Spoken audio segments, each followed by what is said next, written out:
The White Invaders, Raymond King Cummings, Chapter 1. A white shape in the moonlight. The colored boy gazed at Don and me with a look of terror. "But I tell you I seen it," he insisted. "And it's down there now. A ghost. It's all white and shinin'." "Nonsense, Willie." Don turned to me. "I say, Bob, what do you make of this?" "I seen it, I tell you," the boy broke in. "It ain't a mile from here if you want to go look at it." Don gripped the colored boy whose coffee complexion had taken on a greenish cast with his terror. "Stop saying that, Willie. That's absolute rot. There's no such thing as a ghost." "But I seen." "Where?" "Over on the North Shore." "Not far." "What did you see?" Don shook him. "Tell us exactly." "A man. I seen a man. He was up on a cliff just by the golf course when I first seen him. I was coming along the path down by the fort beach and I looked up and there he was, shining all white in the moonlight. And then before I could run, he came floating down at me." "Floating?" "Yes. He didn't walk. He came down through the rocks. I could see the rocks of the cliff right through him." Don laughed at that. But neither he nor I could set this down as utter nonsense, for within the past week there had been many wild stories of ghosts among the colored people of Bermuda. The Negroes of Bermuda are not unduly superstitious, and certainly they are more intelligent, better educated than most of their race. But the little islands, this past week, were echoing with whispered tales of strange things seen at night. It had been mostly down at the lower end of the comparatively inaccessible Somerset, but now here it was in our own neighborhood. "You've got the fever, Willie," Don laughed. "I say, who told you you saw a man walking through rock?" "Nobody told me. I seen him. It ain't far if you think he's still there?" "Maybe so, Mr. Don." He was standing still, with his arms folded. I ran, and, "Let's go see if he's there," I suggested. "I'd like to have a look at one of these ghosts." But even as I lightly said it, a queer thrill of fear shot through me. No one can contemplate an encounter with the supernatural without a shudder. "Right you are," Don exclaimed. "What's the use of theory? Can you lead us to where you saw him, Willie?" "Yes, of course." The 16-year-old Willie was shaking again. "What's that for, Mr. Don?" Don had picked up a shotgun which was standing in a corner of the room. "Ain't no use of that, Mr. Don. We'll take it anyway, Willie. Ready, Bob?" A step sounded behind us. "Where are you going?" It was Jane Dorrance, Don's cousin. She stood in the doorway. Her long, filmy white summer dress fell nearly to her ankles. Her black hair was coiled on her head. In her bodice was a single red poinsettia blossom. As she stood motionless, her small slight figure framed against the dark background of the hall, she could have been a painting of an English beauty save for the black hair suggesting the tropics. Her blue-eyed gaze went from Don to me, and then to the gun. "Where are you going?" "Willie saw a ghost." Don grinned. "They've come from Somerset, Jane. I say, one of them seems to be right here." "Where?" "Willie saw it down by the fort beach." "Tonight?" "Yes. Just now. So he says, though it's all rot, of course." "Oh," said Jane, and she became silent. She appeared to be barring our way. It seemed to me, too, that the color had left her face, and I wondered vaguely why she was taking it so seriously. That was not like Jane. She was a level-headed girl, not at all the sort to be frightened by Negroes talking of ghosts. She turned suddenly on Willie. The colored boy had been employed in the Dorrance household since childhood. Jane herself was only 17, and she had known Willie here in this same big white stone house, almost from infancy. "Willie, what you saw, was it a man?" "Yes," said the boy eagerly.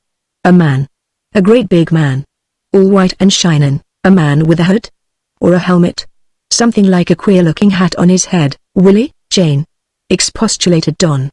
"What do you mean?" "I saw it," said Jane nervously. "Good Lord!" I exclaimed. "You did? When? Why didn't you tell us?" "I saw it last night." She smiled faintly. "I didn't want to add to these wild tales. I thought it was my imagination. I had been asleep. I fancy I was dreaming of ghosts anyway." "You saw it," Don prompted. "Outside my bedroom window. Sometime in the middle of the night. The moon was out and the man was all white and shining, just as Willie says." "But your bedroom," I protested. "Good Lord, your bedroom is on the upper floor." But Jane continued soberly, with a sudden queer hush to her voice, "It was standing in the air outside my window. I think it had been looking in. When I sat up I think I had cried out, though none of you heard me evidently when I sat up. It moved away, walked away. When I got to the window, there was nothing to see." She smiled again. "I decided it was all part of my dream. This morning, well, I was afraid to tell you because I knew you'd laugh at me. So many girls down in Somerset have been imagining things like that. To me, this was certainly a new light on the matter. I think that both Don and I, and certainly the police, had vaguely been of the opinion that some very human trickster was at the bottom of all this. Someone, criminal or otherwise, against whom our shotgun would be efficacious. But here was level-headed Jane telling us of a man standing in midair peering into her second-floor bedroom, and then walking away. No trickster could accomplish that, ain't we going? Willie demanded. I seen it. But it'll be gone. Right enough, Don exclaimed grimly. Come on, Willie. He disregarded Jane as he walked to the door, but she clung to him. I'm coming, she said obstinately, and snatched a white lace scarf from the hall rack and flung it over her head like a mantilla. Don, may I come? She added coaxingly. He gazed at me dubiously. Why, I suppose so, he said finally. Then he grinned. Certainly no harm is going to come to us from a ghost. Might frighten us to death, but that's about all a ghost can do, isn't it? We left the house. The only other member of the Dorrance household was Jane's father, the Honourable Arthur Dorrance, MP. He had been in Hamilton all day, and had not yet returned. It was about 9 o'clock of an evening in mid-May.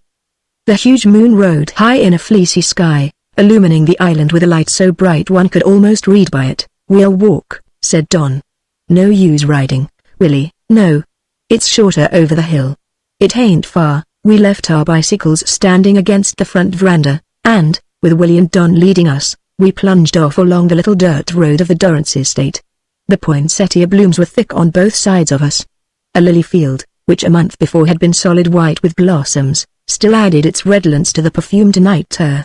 Through the branches of the squat cedar trees, in almost every direction there was water visible deep purple this night, with a rippled sheen of silver upon it. We reached the main road, a twisting white ribbon in the moonlight. We followed it for a little distance, around a corkscrew turn, across a tiny causeway where the moonlit water of an inlet lapped against the base of the road and the sea breeze fanned us. A carriage, heading into the nearby town of St. George's, passed us with the thud of horses' hooves pounding on the hard smooth stone of the road. Under its jaunty canopy an American man reclined with a girl on each side of him. He waved us a jovial greeting as they passed, then Willie turned us off the road. We climbed the ramp of an open grassy field, with a little cedar woods to one side, and up ahead, half a mile to the right, the dark crumbling ramparts of a little ancient fort which once was for the defense of the island. Jane and I were together, with Willie and Don in advance of us, and Don carrying the shotgun. You really saw it, Jane? Oh, I don't know. I thought I did. Then I thought that I didn't. Well, I hope we see it now. And if it's human, which it must be, if there's anything to it at all, we'll march it back to St. George's and lock it up. She turned and smiled at me. But it was a queer smile, and I must admit my own feelings were queer. Don't you think you're talking nonsense, Bob? Yes, I do, I admitted. I guess maybe the whole thing is nonsense. But it's got the police quite worried. You knew that, didn't you? All this wild talk, there must be some basis for it, Don was saying. Take the lower path, Willie. Take the same route you were taking when you saw it. We climbed down a steep declivity, shadowed by cedar trees, and reached the edge of a tiny, almost landlocked, lagoon. It was no more than a few 100 feet in diameter. The jagged, porous grey-black rocks rose like an upstanding crater rim to mark its 10-foot entrance to the sea. A little white house stood here with its back against the 50-foot cliff. It was dark, its colored occupants probably already asleep. 2 rowboats floated in the lagoon, moored near the shore. And on the narrow strip of stony beach, nets were spread to dry. This way, Mr. Don. I was coming along here, toward the fort. Willie was again shaking with excitement. Just past that bend, you keep behind me. Don led us now, with his gun half raised. Don't talk when we get further along, and walk as quietly as you can. The narrow path followed the bottom of the cliff. We presently had the open sea before us, with a line of reefs a few 100 yards out against which the lazy ground swell was breaking in a line of white. The moonlit water lapped gently at our feet. The cliff rose to our right, a mass of grey-black rock, pitted and broken, fantastically indented, unreal in the moonlight. I seen it just about there, Willie whispered. Before us, a little rock headland jutted out into the water. Don halted us, and we stood silent, gazing. I think that there is hardly any place more fantastic than a Bermuda shorefront in the moonlight. In these little eroded recesses, caves and grottos, one might expect to see crooked-legged gnomes, scampering to peer at the human intruder. Gnarled cedars, hanging precariously, might hide pixies and elves. A child's dream of fairyland, this reality of a Bermuda shorefront. There it is. Willie's sibilant whisper dispelled my roaming fancy. We all turned to stare behind us in the direction of Willie's unsteady finger. And we all saw it, the white shape of a man down near the winding path we had just traversed. A wild thrill of fear, excitement, revulsion, call it what you will, surged over me. The thing had been following us. We stood frozen, transfixed. The shape was almost at the water level, 100 feet or so away.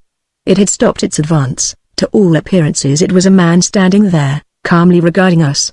Don and I swung around to face it, shoving Jane and Willie behind us. Willie had started off in terror, but Jane gripped him. Quiet, Willie, there it is. See it? Of course we see it, Don whispered. Don't talk. We'll wait, see what it does. We stood a moment. The thing was motionless.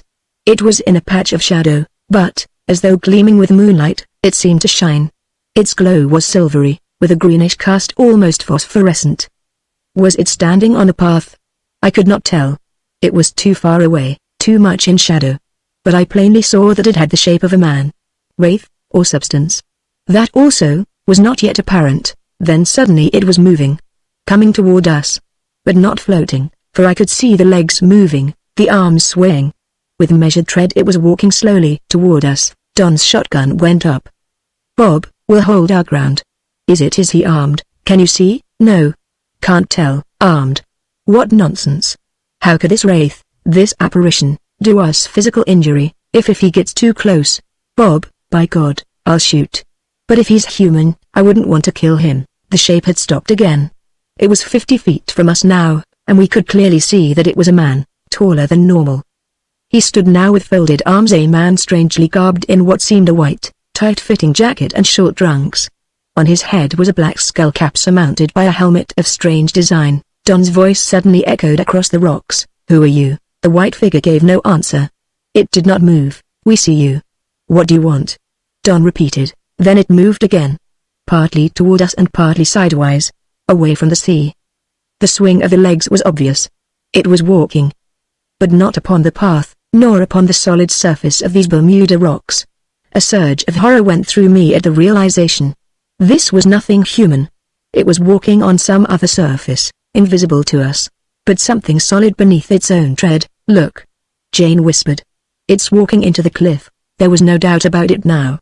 Within 30 feet of us, it was slowly walking up what must have been a steep ascent. Already it was 10 feet or more above our level. And it was behind the rocks of the cliff. Shining in there as though the rocks themselves were transparent. Or were my senses tricking me? I whispered, is it back of the rocks? Or is there a cave over there? An opening? Let's go see. Don took a step forward, and called again, you. Stand still. Do you want me to fire at you? The figure turned and again stood regarding us with folded arms. Obviously not Don's voice, but his movement had stopped it. We left the path and climbed about 10 feet up the broken cliffside. The figure was at our level now, but it was within the rocks. We were close enough now to see other details, a man's white face, with heavy black brows, heavy features, a stalwart, giant figure, 6.5 feet at the least. The white garment could have been of woven metal. I saw black, thread-like wires looped along the arms, over the shoulders, down the sides of the muscular naked legs. There seemed, at the waist, a dial face, with wires running into it. The details were so clear that they seemed substantial, real. Yet the figure was so devoid of color that it could have been a light image projected here upon these rocks. And the contour of the cliff was plainly visible in front of it. We stood gazing at the thing, and it stared back at us. Can you hear us? Don called. Evidently it could not. Then a sardonic smile spread over the face of the apparition. The lips moved. It said something to us. But we heard no sound. It was a wraith, this thing so visibly real. It was apparently close to us, yet there was a limitless, intervening void of the unknown. It stood still with folded arms across the brawny chest, sardonically regarding us. The face was strangely featured, yet wholly of human cast. And, above all, its aspect was strangely evil. Its gaze suddenly turned on Jane with a look that made my heart leap into my throat and made me fling up my arms as though to protect her. Then seemingly it had contemplated us enough, the folded arms swung down, it turned away from us, slowly stalking off. Stop. Don called. See. I whispered. It's coming out in the open. The invisible surface upon which it walked led it out from the cliff. The figure was stalking away from us in midair, and it seemed to fade slowly in the moonlight. "It's going!" I exclaimed. "Don, it's getting away." Impulsively I started scrambling over the rocks, unreasoningly, for who can chase and capture a ghost? Don stopped me. "Wait." His shotgun went to his shoulders. The white shape was now again about 50 feet away. The gun blazed into the moonlight. The buckshot tore through the stalking white figure. The moonlit shorefront echoed with the shot. When the smoke cleared away, we saw the apparition still walking quietly forward.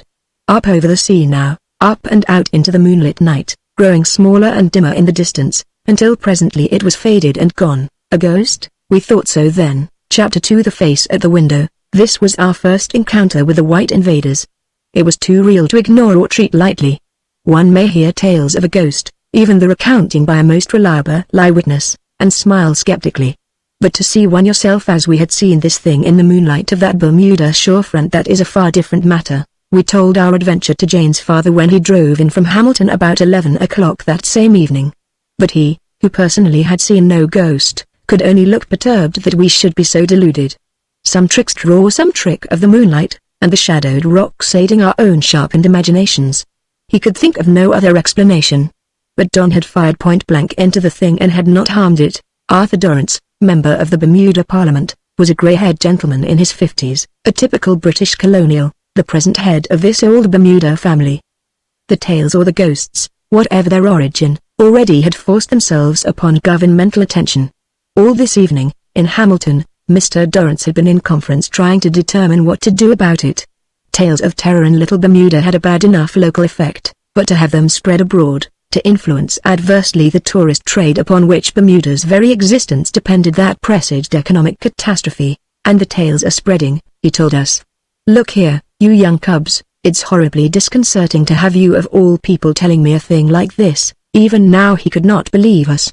But he sat staring at us, eyeglasses in hand, with his untouched drink before him. "We'll have to report it, of course. I've been all evening with the steamship officials. They're having cancellations." He smiled faintly at me. "We can't get along without you Americans, Bob. I have not mentioned that I am an American. I was on vacation from my job as radio technician in New York. Don Livingston, who is English and 3 years my senior, was in a similar line of work at this time. He was technician in a small Bermuda broadcasting station located in the nearby town of St. George's. We talked until nearly midnight. Then the telephone rang. It was the police chief in Hamilton. Ghosts had been seen in that vicinity this evening. There were a dozen complaints of ghostly marauders prowling around homes. This time from both white and colored families. And there was one outstanding fact, frightening, indeed, though at first we could not believe that it meant very much, or that it had any connection with this weird affair. In the residential suburb of Paget, across the harbor from Hamilton, a young white girl, named Miss Arton, had vanished. Mr. Dorrance turned from the telephone after listening to the details and faced us with white face and trembling hands. His expression more perturbed and solemn than ever before. "It means nothing, of course. It cannot mean anything." "What, father?" Jane demanded. "Something about Eunice?" "Yes. You know her. Bob, you played tennis down there with her last week. Eunice Arton, I remembered her. A Bermuda girl, a beauty, second to none in the islands, save perhaps Jane herself. Jane and Don had known her for years. She's missing," Mr. Dorrance added. He flashed us a queer look and we stared at him blankly. "It means nothing, of course," he added. "She's been gone only an hour." But we all knew that it did mean something. For myself, I recall a chill of inward horror, a revulsion as though around me were pressing unknown things, unseeable, imponderable things menacing us all. Eunice missing. But father, how missing? He put his arm around Jane. "Don't look so frightened, my dear child." He held her against him. If only all of us could have anticipated the events of the next few days. If only we could have held Jane, guarded her, as her father was affectionately holding her now, Don exclaimed. "But the chief of police gave you details?" "There weren't many to give." He lighted a cigarette and smiled at his trembling hands. "I don't know why I should feel this way. But I do. I suppose, well, it's what you have told me tonight. I don't understand it. I can't think it was all your imagination. But that girl, Eunice," I protested. "Nothing except she isn't at home where she should be. At 11 o'clock she told her parents she was going to retire. Presumably she went to her room. At 11:30 her mother passed her door. It was ajar and a bedroom light was lighted. Mrs. Arden opened the door to say good night to Eunice. But the girl was not there. He stared at us. That's all. There is so much hysteria in the air now, that Mr. Arden was frightened and called upon the police at once. The Artins have been telephoning to everyone they know. It isn't like Eunice to slip out at night, or is it, Jane? No, said Jane soberly. And she's gone. They didn't hear any sound from her? A strange, frightened hush came upon Jane's voice. She didn't scream from her bedroom. Anything like that? No, he said not. Jane, dear, you're thinking more horrible things. She'll be found in the morning, visiting some neighbor or something of the kind. But she was not found. Bermuda is a small place. The islands are so narrow that the ocean on both sides is visible from almost everywhere. It is only some 12 miles from St. George's to Hamilton, and another 12 miles puts one in remote Somerset. By noon of the next day it was obvious that Eunice Arden was quite definitely missing. This next day was May 15th, the first of the real terror brought by the white invaders. But we did not call them that yet, they were still the ghosts. Bermuda was seething with terror. Every police station was deluged with reports of the ghostly apparitions. The white figures of men in many instances, several figures together had been seen during the night in every part of the islands. A little band of wraiths had marched down the deserted main street of Hamilton. It was nearly dawn. A few colored men, 3 or 4 roistering visitors, and 2 policemen had seen them. They had appeared down at the docks and had marched up the slope of the main street. The stories of eyewitnesses to any strange event always are contradictory. Some said this band of ghostly men marched on the street level, others said they were below it, walking with only their heads above the road surface and gradually descending. In any event, the frightened group of onlookers scattered and shouted until the whole little street was aroused. But by then the ghosts had vanished. There were tales of prowlers around houses. Dogs barked in the night, frantic with excitement, and then shivered with terror, fearful of what they could sense but not see. In Hamilton Harbor, moored at its dock, was a liner ready to leave for New York. The deck watch saw ghosts walking apparently in midair over the moonlit bay, and claimed that he saw the white figure of a man pass through the solid hull plates of the ship. At the Gibbs Hill lighthouse other apparitions were seen, and the St. David Islanders saw a group of distant figures seemingly 100 feet or more beneath the beach. A group, heedless of being observed, busy with some activity, dragging some apparatus, it seemed. They pulled and tugged at it, moving it along with them until they were lost to sight, faded in the arriving dawn and blurred by the white line of breakers on the beach over them. The tales differed materially in details, but nearly all mentioned the dark helmets of strange design, the white, tightly fitting garments, and many described the dark thread-like wires looped along the arms and legs, running up into the helmet, and back across the chest to converge at the belt where there was a clock-like dial face. The ghostly visitors seemed not aggressive. But Eunice Arden was missing, and by noon of May 15th it was apparent that several other white girls had also vanished. All of them were under 20, all of prominent Bermuda families, and all of exceptional beauty. By this time the little government was in chaos. The newspapers, by government order, were suppressed. The cable station voluntarily refused to send press dispatches to the outside world. Don, Jane and I, through Mr. Dorrance's prominence, had all the reports, but to the public it was only known by whispered, garbled rumor. A panic was impending. The New York liner, that morning of May 15th, was booked beyond capacity. An English ship, anchored out in the open channel outside Hamilton Harbor, received passengers up to its limit and sailed. The shops of St. George's and Hamilton did not open that morning of May 15th. People gathered in the streets, groups of whites and blacks trying to learn what they could, and each adding his own real or fancied narrative to the chaos. Although there had seemed so far no aggression from the ghosts, our own encounter with the apparition being typical of them all, shortly after noon of the 15th we learned of an event which changed the whole aspect of the affair, an event sinister beyond any which had gone before. It had occurred in one of the hotels near Hamilton the previous night and had been suppressed until now. A young woman tourist, living alone in the hotel, had occupied a bedroom on the lower floor. The storm blinds and windows were open. During the night she had screamed. Guests in nearby rooms heard her cries, and they were also conscious of a turmoil in the woman's room.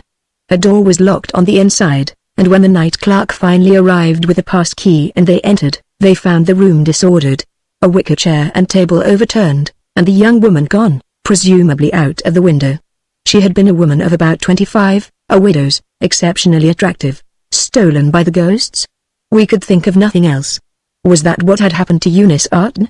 Did that explain the reported disappearances of the several other girls? Did this ghostly activity have some rational purpose? The stealing of young white women, all of them of unusual beauty? The conclusion was forced upon us, and with it the whole affair took on a complexion shudderingly sinister. It was not a mere panic of the people with which Bermuda now had to cope, not merely an unexplainable supernatural visitation, harmless enough, save that it was terrorizing. This was a menace. Something which had to be met with action. It would be futile for me to attempt detailing the events of that chaotic day.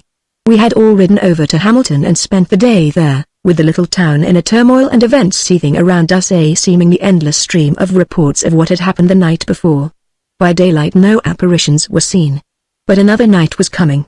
I recall with an inward sinking of heart I saw the afternoon sun lowering, the sky-blue waters of the bay deepening into purple, and the chalk-white little stone houses taking on the grey cast of twilight. Another night was coming. The government was making the best preparations it could. Every policeman of the island force was armed and ready to patrol through the night. The few soldiers of the garrisons at St. George's and Hamilton were armed and ready. The police with bicycles were ready to ride all the roads. The half-dozen garbage trucks, low-geared motor trucks, were given over to the soldiers for patrol use. The only other automobiles on the islands were those few permitted for the use of the physicians, and there were a few ambulance cars. All of these were turned over to the troops and the police for patrol. In the late afternoon an American newspaper hydroplane arrived from New York. It landed in the waters of Hamilton Harbor and prepared to encircle the islands throughout the night. And the 3 or 4 steamship tenders and the little duty boat which supplied the government dockyards with daily provisions all had steam up, ready to patrol the island waters, yet it all seemed so futile against this unknown enemy. Ghosts? We could hardly think of them now as that. Throughout the chaotic day I recall so many wild things I had heard others say, and had myself thought. The dead come to life as living wraiths? A ghost could not materialize and kidnap a girl of flesh and blood. Or could it? Hysterical speculation. Or were these invaders from another planet? Whatever their nature, they were enemies. That much we knew. Night fell upon the crowded turmoil of the little city of Hamilton. The streets were thronged with excited, frightened people. The public park was jammed. The hotels and the restaurants were crowded. Groups of soldiers and police on bicycles with electric torches fastened to their handlebars were passing at intervals. Overhead the airplane, flying low, roared past every 20 minutes or so. The night promised to be clear. The moon would rise, just beyond the full, a few hours after sunset. It was a warm and breathless night, with less wind than usual. Most of the people crowding the streets and the restaurants were in white linen themselves, suggesting the white and ghostly enemy. Mr. Durrance was occupied at the government house. Jane, Don and I had supper in a restaurant on Queen Street. It was nearly 8 o'clock and the crowd in the restaurant was thinning out. We were seated near the street entrance where large plate glass windows displayed a variety of bakery products and confections. Jane had her back to the street, but Don and I were facing it. Crowds were constantly passing. It was near the end of our meal. I was gazing idly through one of the windows, watching the passing people, when suddenly I became aware of a man standing out there gazing in at me. I think I have never had so startling a realization. It was a man in white doeskin trousers and blue blazer jacket, with a jaunty linen cap on his head. An abnormally tall, muscular man. And his smooth-shaven, black-browed face with the reflection from the restaurant window lights upon it, reminded me of the apparition we had seen the night before. Don. Don't look up. Don't move. Jane, don't look around. I whispered, almost frantically. I must have gone white, for Don and Jane gaped at me in astonishment. Don't do that. I murmured. Someone outside, watching us. I tried to smile. Hot night, isn't it? Did you get a check, Don? I looked around vaguely for the waitress, but out of the tail of my eyes I could see the fellow out there still peering in and staring intently at us. What is it? Don whispered. Man watching us. See him out the right-hand window. Jane, don't look around. Good Lord. Murmured Don. Looks like him, doesn't it? Good Lord. But I say, what is it? Murmured Jane. What is it, waitress? I called. Check, please. There's a man out there, Jane. We're crazy, but he does look like that ghost we saw on the Fort Beach. If the fellow knew that we had spotted him. He gave no sign. He was still apparently regarding the bakery display in the window, but watching us nevertheless. I was sure of that. The waitress gave us our check. 9 and 6, Don smiled. Thank you. But didn't you forget that last coffee? The colored girl added the extra 6pence, and left us. You think that's the same? I say. Good Lord. Don was speechless. Jane had gone white. The fellow moved to the other window, and Jane had a swift look at him. We all recognized him, or thought we did. What necromancy was this? Had one of the apparitions materialized? Was that ghost we saw, this gigantic fellow in doeskins and blazer who looked like a tourist standing out there at the window? Were these ghosts merely human enemies after all? The idea was at once terrifying, and yet reassuring. This was a man with whom we could cope with normal tactics. My hand went to the pocket of my blazer where I had a little revolver. Both Don and I were armed. Permits for the carrying of concealed weapons had been issued to us this same day. I murmured, Jane. There are the Blakinsons over there. Go join them. We'll be back presently. What are you going to do? Don demanded. Go out and tackle him, shall we? Have a talk. Find out who he is. No. Jane protested. Why not? Don't you worry, Jane. Right here in the public street, and we're both armed. He's only a man, but was he only a man? We'll have a go at it, said Don abruptly. He rose from his seat. Come on, Jane, I'll take you to the Blakinsons. Hurry it up, I said. He's leaving. We'll lose him. The fellow seemed about to wander on along the street. Don brought Jane over to the Blakinsons' table, which was at the back of the restaurant. We left our check with her and dashed for the street. Where is he? Do you see him? Don demanded. He had gone. But in a moment we saw him. His white cap towering above the crowd down by the drugstore at the corner. Come on, Don. There he is. We half ran through the crowd. We caught the fellow as he was diagonally crossing the street. We rushed up, one on each side of him, and seized him by the arms. Chapter 3 to go. The mysterious. The fellow towered head and shoulders over Don, and almost that over me. He stared down at us, his jaw dropping with surprise.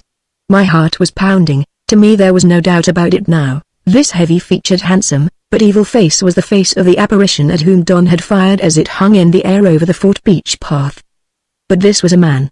His arm, as I clutched it, was muscularly solid beneath the sleeve of his flannel jacket. I say, Don panted.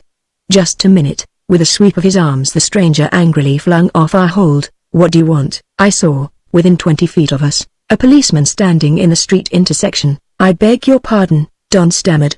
We had had no time to plan anything. I put in. We thought you were a friend of ours. This night so much excitement, let's get back to the curb. We drew the man to the sidewalk as a physician's little automobile with 2 soldiers in it waded its way slowly through the crowd. The man laughed. It is an exciting night. I never have seen Bermuda like this before. Swift impressions flooded me. The fellow surely must recognize us as we did him. He was pretending friendliness. I noticed that though he seemed not over 40, his close-clipped hair beneath the white linen cap was silver white.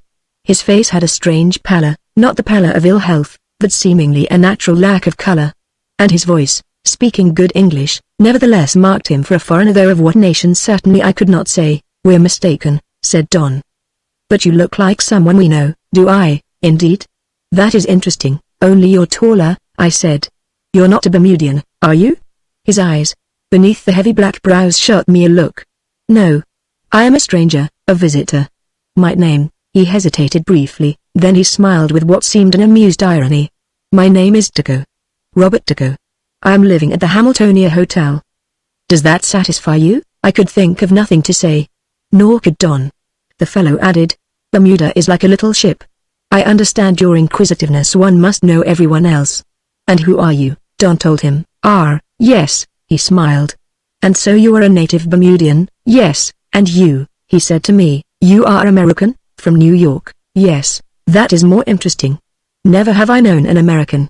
You are familiar with New York City, of course. I was born there. His contemplative gaze made me shiver. I wondered what Don was planning as an outcome to this. The fellow seemed wholly at ease now. He was lounging against the drugstore window with us before him. My eyes were level with the negligee collar of his blue linen shirt, and abruptly I was galvanized into alertness. Just above the soft collar where his movements had crushed it down, I saw unmistakably the loop of a tiny black thread of wire projecting upward. Conclusive proof. This was one of the mysterious enemies. One of the apparitions which had thrown all Bermuda into a turmoil stood materialized here before us. I think that Don had already seen the wire. The fellow was saying nonchalantly. And you, Mr. Livingston, are you also familiar with New York City? Yes, said Don. He had gone pale and tight-lipped. I caught his warning glance to me. Yes, he repeated. I lived there several years. I would like to know you two better. Much better, but not tonight. He moved as though to take his leave of us. Then he added to Don, "That most beautiful young lady with you in the restaurant, did I not see you there? Is that your sister?" Don made his decision. He said abruptly, "That's none of your business." It took the fellow wholly by surprise. "But listen, I've had enough of your insolence," Don shouted. The man's hand made an instinctive movement toward his belt, but I seized his wrist. And I added my loud voice to Don's. "No, you don't." A group of onlookers was at once collecting around us. The giant tried to cast me off, but I clung to him with all my strength. And suddenly we were struggling to keep the fellow from breaking away from us. He muttered a strange-sounding oath. "Let me go." "You fools, not such fools," Don shouted. "Officer."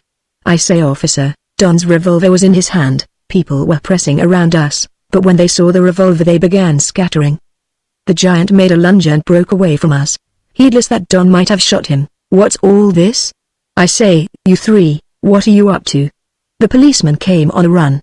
A group of soldiers passing on bicycles, flung the machines aside and came dashing at us. The giant stood suddenly docile. "Officer, these young men attacked me." "He's a liar," Don shouted. "Watch him. He might be armed. Don't let him get away from you." The law surrounded us.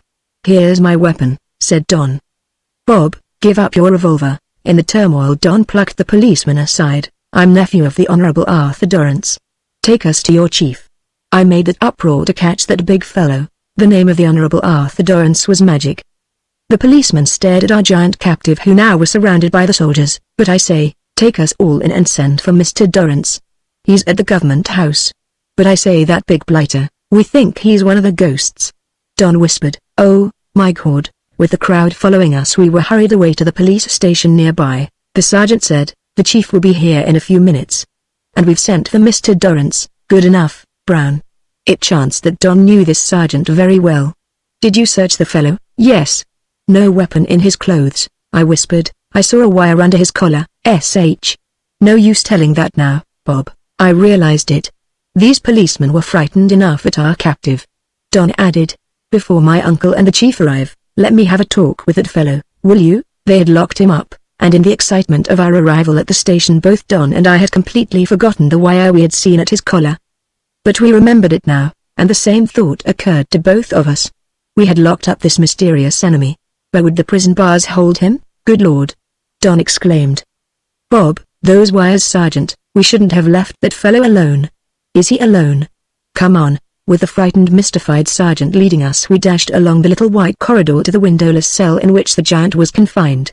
At the cell door a group of soldiers lounged in the corridor. "Smooth talker, that fellow, gorblim me, who is he?" We arrived with a rush. "Is he in there?" Don shouted. "Open the door, you fellows. See here, you watch him. We've got to get his clothes off. He's got some mechanism wires and things underneath his clothes." "Get out of the way," ordered the sergeant. "I'll open it." There was silence from behind the door. The prisoner had been in the cell no more than a minute or two. We burst open the door. The cell was dimly illumined. The figure of the giant stood backed in its further corner. But at the sight of him we all stood transfixed with horror. His shoes, trousers, shirt, jacket and cap lay in a little pile at his feet. He stood revealed in the short tight-fitting silvery garments. The wires were looped about his arms and legs and he had pulled a mesh of them over his head in lieu of a helmet. He stood regarding us sardonically. And in that instant while we were stricken with the shock of it, I saw that the figure was fading. It was a solid human form no longer. A silvery cast had come upon it. Another second passed, it was visibly growing tenuous, wraith-like. It was melting while we stared at it, until in that breathless instant I realized that the wall behind it was showing through, a wraith. An apparition. The vision of a ghost standing there, leering at us. The soldiers had retreated back into the corridor behind us. The sergeant gripped me, and his other hand, wavering with fright, clutched a revolver. "But it's going," Don gasped. "Too late." "Sergeant, give me that gun." "Wait," I shouted. "Don't shoot at it." The shimmering glowing white figure was slowly moving downward as though floating through the cell floor. Its own invisible surface was evidently not here but lower down, and it was beginning to drop. I don't know what frenzied courage, if courage it could be called, was inspiring me. I was wholly confused, but nevertheless I struck Don and the sergeant aside and rushed at the thing. It was a sensation most horrible. From the waist up it was still above the floor of the cell. My wildly flailing arms went through the chest. But I felt nothing. It was not even like waving aside a mist. There was nothing. I saw my solid fist plunge through the leering ghostly face. I fought wildly, with a panic upon me, against the glowing phosphorescent nothingness of the apparition. My feet were stamping on its chest and shoulders. Then, as it sank lower, only the grinning face was down there, panting, and with the cold sweat of horror upon me, I felt Don shoving me aside, too late. And then the sergeant's shot rang out. The bullet clattered against the solid stone floor of the cell. The acrid smoke of the powder rolled over us, and cleared in a moment to show us the apparition several feet below the floor level. It seemed to strike its solidity of ground. I saw it fall the last little distance with a rush, land, and pick itself up. And with a last sardonic grin upward at us, the dim white figure ran, dwindling smaller, dimmer, until in a moment it was gone into the unknown. As though a light had struck upon me came the realization, Don, this is rational, this thing. Some strange science. All day we had been vaguely realizing it. Intangible, but rational enemies were stealing white girls of Bermuda. Invaders from another planet? We had thought it might be that. Certainly it was nothing supernatural. These was not ghosts, but now came a new realization. Don. That's another world down there. Another realm. The fourth dimension, that's what it is. These things everybody's calling ghosts, it's the fourth dimension, Don. People of the fourth dimension coming out to attack us, and already the real menace had come. At that moment, half a mile away across the harbor on the slope of the little hill in Paget, an army of the white invaders suddenly materialized, with dull, phosphorescent green light beams flashing around the countryside, melting trees and vegetation and people into nothingness. The attack upon Bermuda had begun. Chapter 4 Ambushed. The events which I have now to describe are world history, and have been written in many forms and by many observers.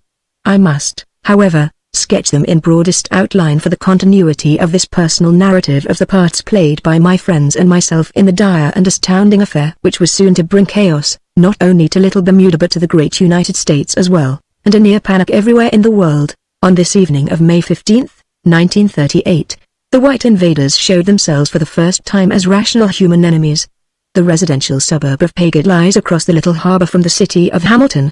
It is a mile or so by road around the bay, and a few minutes across the water by ferry. The island in the Paget section is a mere strip of land less than half a mile wide in most places, with the sheltered waters of the harbor on one side, and the open Atlantic with a magnificent pink-white beach on the other. The two are divided by a razorback ridge, a line of little hills 100 feet or so high, with narrow white roads and white stone residences set on the hill slopes amid spacious lawns and tropical gardens, and with several lavish hotels on the bay shore, and others over the ridge, fronting the beach. The invaders landed on the top of the ridge. It seemed that, without warning, a group of white-clad men were in a cedar grove up there. They spread out, running along the roads. They seemed carrying small hand weapons from which phosphorescent green light beams flashed into the night. The first reports were chaotic. A few survivors appeared in Hamilton who claimed to have been very close to the enemy. But for the most part the descriptions came from those who had fled when still a mile or more away. The news spread as though upon the wings of a gale. Within an hour the hotels were emptied, the houses all along the shore and the bayside hill slope were deserted by their occupants. Boats over the brought the excited people into Hamilton until no more boats were available. Others came madly driving around the harbor road, on bicycles, and on foot, and still others escaped toward distant Somerset. 1,000 people or more came in within that hour. But there were others who did not come, those who were living in the score or two of houses up on the ridge in the immediate neighborhood of where the invaders appeared. Don and I met Mr. Dorrance at the police station within a few minutes after the news of the Paget attack reached us. We hurried back to the restaurant and found Jane still there with the Blake Insons. 10 minutes later we were all in the government house, receiving the most authentic reports available. From the windows of the second-floor room where Mr. Dorrance sat with a number of the officials, Don, Jane, and I could see across the harbor and to the ridge where the enemy was operating. It was not much over 2 miles from us. The huge, slightly flattened moon had risen. The bay and the distant little hills were flooded with its light. We could see, off on the ridgetop, the tiny flashing green beams. But there was no sound save the turmoil of the excited little city around us. They don't seem to be moving, Don murmured. They're right where they were first reported. It seemed as though the small group of light beams, darting back and forth, nevertheless originated from one unshifting place. The beams, we realized, must be extremely intense to be visible even these 2 miles or so, for we could see that they were very small and of very short range, more like a hand flashlight than anything else. How many of the enemy were there? They were men, we understood, solid, human men garbed in the fashion of the apparitions which had been so widely seen. The patrolling airplane, connected with us here by wireless telephone, gave us further details. There seemed to be some 50 of the invaders.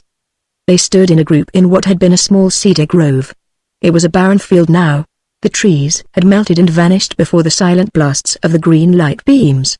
They had, these beams, seemingly a range of under 100 feet. The invaders had, at first, run with them along the nearby roads and attacked the nearest houses. Part of those houses was still standing, save for the wooden portion of them which had vanished into nothingness as the green light touched it. The people, too, were annihilated. The airplane pilot had seen a man running near the field trying to escape. The light touched him, clung to him for a moment. There was an instant as he fell that he seemed melting into a ghostly figure, and then he was gone. 50 invaders. But they were human, they could be attacked. When they first appeared, the nature of them still unrealized, a physician's automobile, manned by 3 soldiers, had been coming along the bay road at the foot of the ridge. The soldiers turned it into a crossroad and mounted the hill. 2 of them left it, scouting to see what was happening, the other stayed in the car. One of the enemy suddenly appeared. His ray struck the car. Its tires, its woodwork, and fabricant cushions melted and vanished, and the man within it likewise disappeared. Everything organic vanished under the assailing green beam. The other 2 soldiers fired at the attacker. He was human. He fell as their bullets struck him. Then others of his fellows came running. The 2 soldiers were driven away, but they escaped to tell of the encounter. The airplane pilot, half an hour later, flew low and fired down into the group of enemy figures. He thought that one of them fell. He also thought he was out of range of their beams. But a pencil point of the green light thinned and lengthened out. It darted up to his 150-foot altitude and caught one of his wings. The plane fell disabled into the bay near the city docks, but the pilot swam safely ashore. I need not detail the confusion and panic of the government officials who were gathered here in the room where Don, Jane and I stood watching and listening to the excitement of the incoming reports. For quiet little Bermuda, the unprecedented situation was doubly frightening. An attack would have to be made upon the invaders. There were only 50 of the enemy. The soldiers and the police could in a few hours be mobilized to rush them and kill them all, but could that be done? The thing had so many weird aspects. The invaders still seemed so much in the nature of the supernatural, that Mr. Dorrance advised caution. The enemy was now. This was about 10 o'clock in the evening, quietly gathered in the little field on the ridgetop. They seemed, with their first attack over, no longer offensive. But, if assailed, who could say what they would do? And 1,000 unprecedented things to do were pressing upon the harassed officials. Panic-stricken crowds now surged out of all control in the Hamilton streets. Refugees were coming in, homeless, needing care.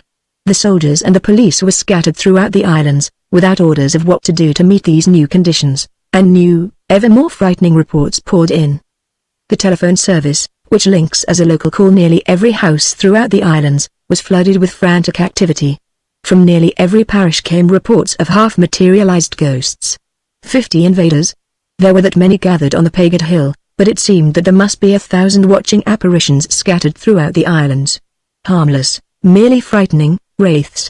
But if that little group in Paget were assailed, this other 1,000 might in a moment cease to be harmless ghosts. The astounded Bermuda officials were forced now to accept the realization that this was solid science. Incredible, fantastic, unbelievable, yet here it was upon us. Some unknown, invisible realm coexisted here in this same space. Its inhabitants had found a way to come out. The government wireless, and the Canadian cables, could no longer withhold such news as this. Bermuda appealed now to Washington and to London for help. Warships would be coming shortly. Passenger liners on the high seas bringing holiday visitors were turned aside. The ships in the port of New York would not sail for Bermuda tomorrow. I think that the outside world would have had jeering publics amused at little Bermuda hysterical over a fancied attack from the fabled fourth dimension. But by midnight this night, the United States at least was in no mood for jeering. A message came reaching us soon after 11 o'clock, Bermuda time by cable, through Halifax from Washington.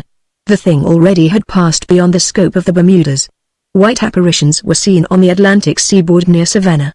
And then at Charleston, and throughout the night at several other points further north. None materialized into solidity. But the ghosts were seen, appearing, vanishing. and reappearing always farther north. It was a world menace. At about midnight Mr. Dorrance joined Jane, Don and me where we stood by the government house windows watching the distant motionless group of enemy lights.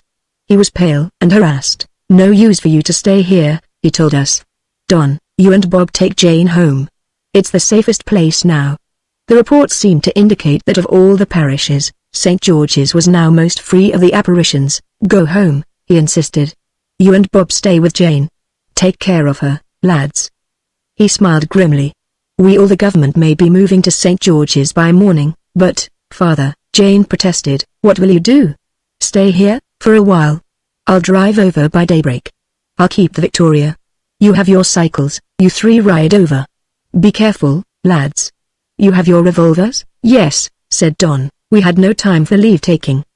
He was at once called away from us. We left the government house shortly after that, got our bicycles and started for the North Shore Road. Government Hill, where the road climbed through a deep cut in the solid rock, was thronged with carriages, and with cyclists walking up the hill. Most of the traffic was going in one direction, refugees leaving this proximity to the enemy. We reached the top of the hill, mounted and began the long coast down. In an hour and a half or less we would be home. Ah, if one could only lift the veil which hides even the immediate future, upon the brink of which we must always stand unseeing. The North Shore Road had the rocky seacoast upon our left, calm moonlit ocean across which in this direction lay the Carolinas some 700 miles away. We had gone, perhaps 3 miles from Hamilton. The road was less crowded here. A group of apparitions had been seen in the neighborhood of the aquarium, which was ahead of us, and most of the refugees were taking the middle road along Harrington Sound in the center of the island, but we decided to continue straight on. It was shorter, and there will be more police along here, Don reasoned. Heaven knows we did not feel in immediate danger.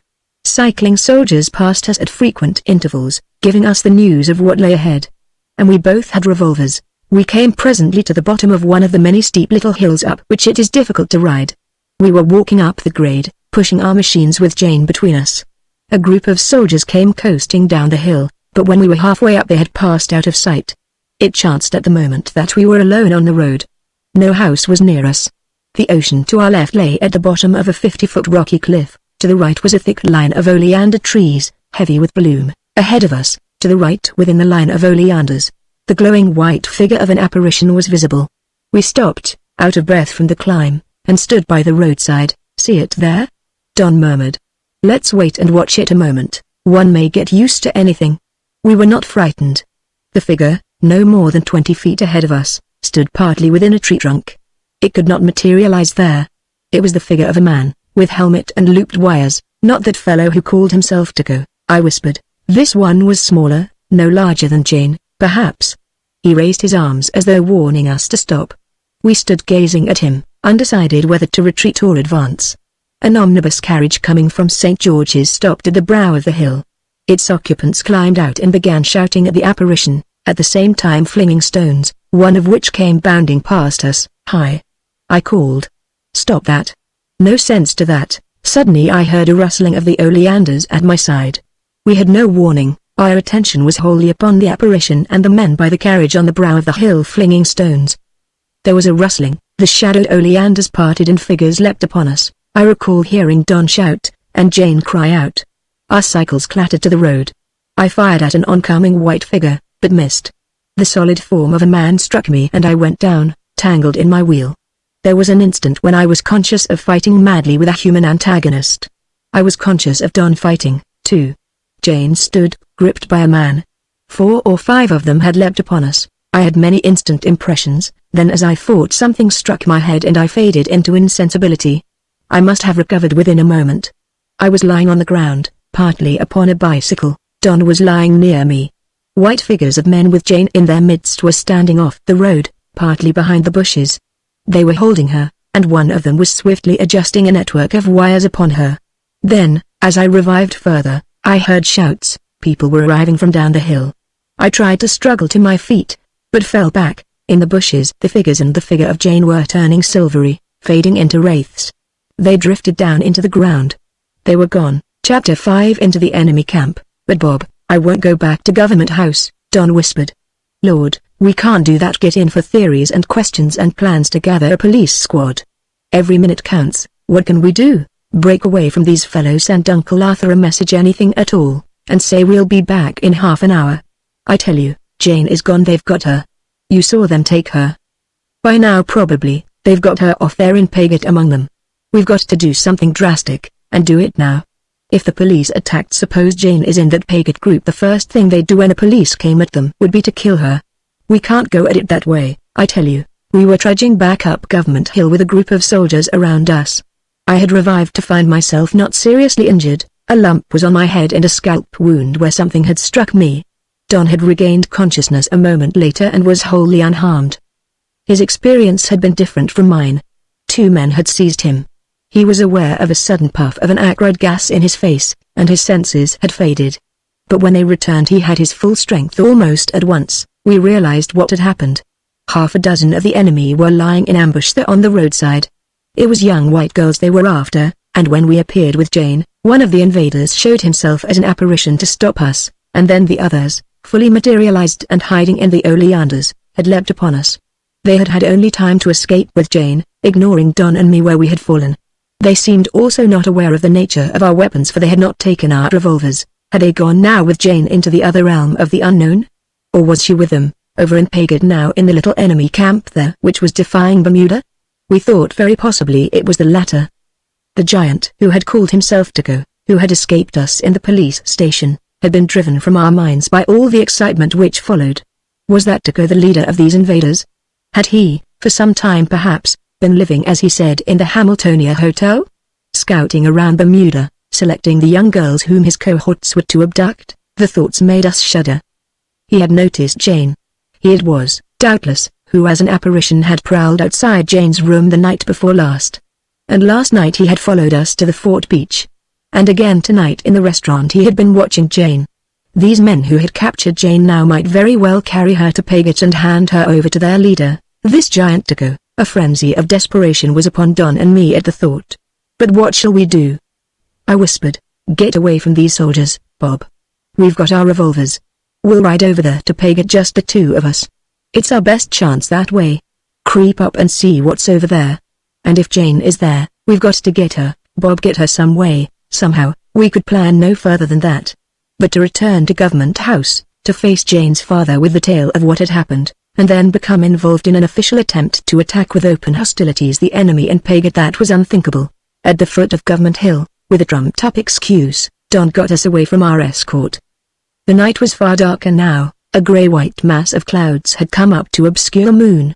We cycled through the outskirts of Hamilton to the harbour road and followed it around the marshy end of the bay and into Paget. There had been at first many vehicles coming in from the beach, but when we passed the intersection and nothing lay ahead of us but the Paget Ridge, we found the road deserted. We had had our handlebar flashlights turned on, but now we shut them off, riding slowly into the darkness. Don presently dismounted. Better leave our wheels here. Yes. We laid them on the ground in a little roadside banana patch.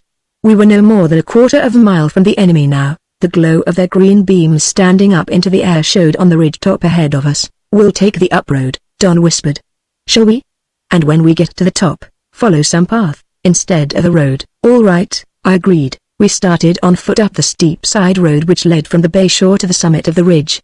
The houses here were all dark and deserted, their occupants long since having fled to Hamilton. It was enemy country here now.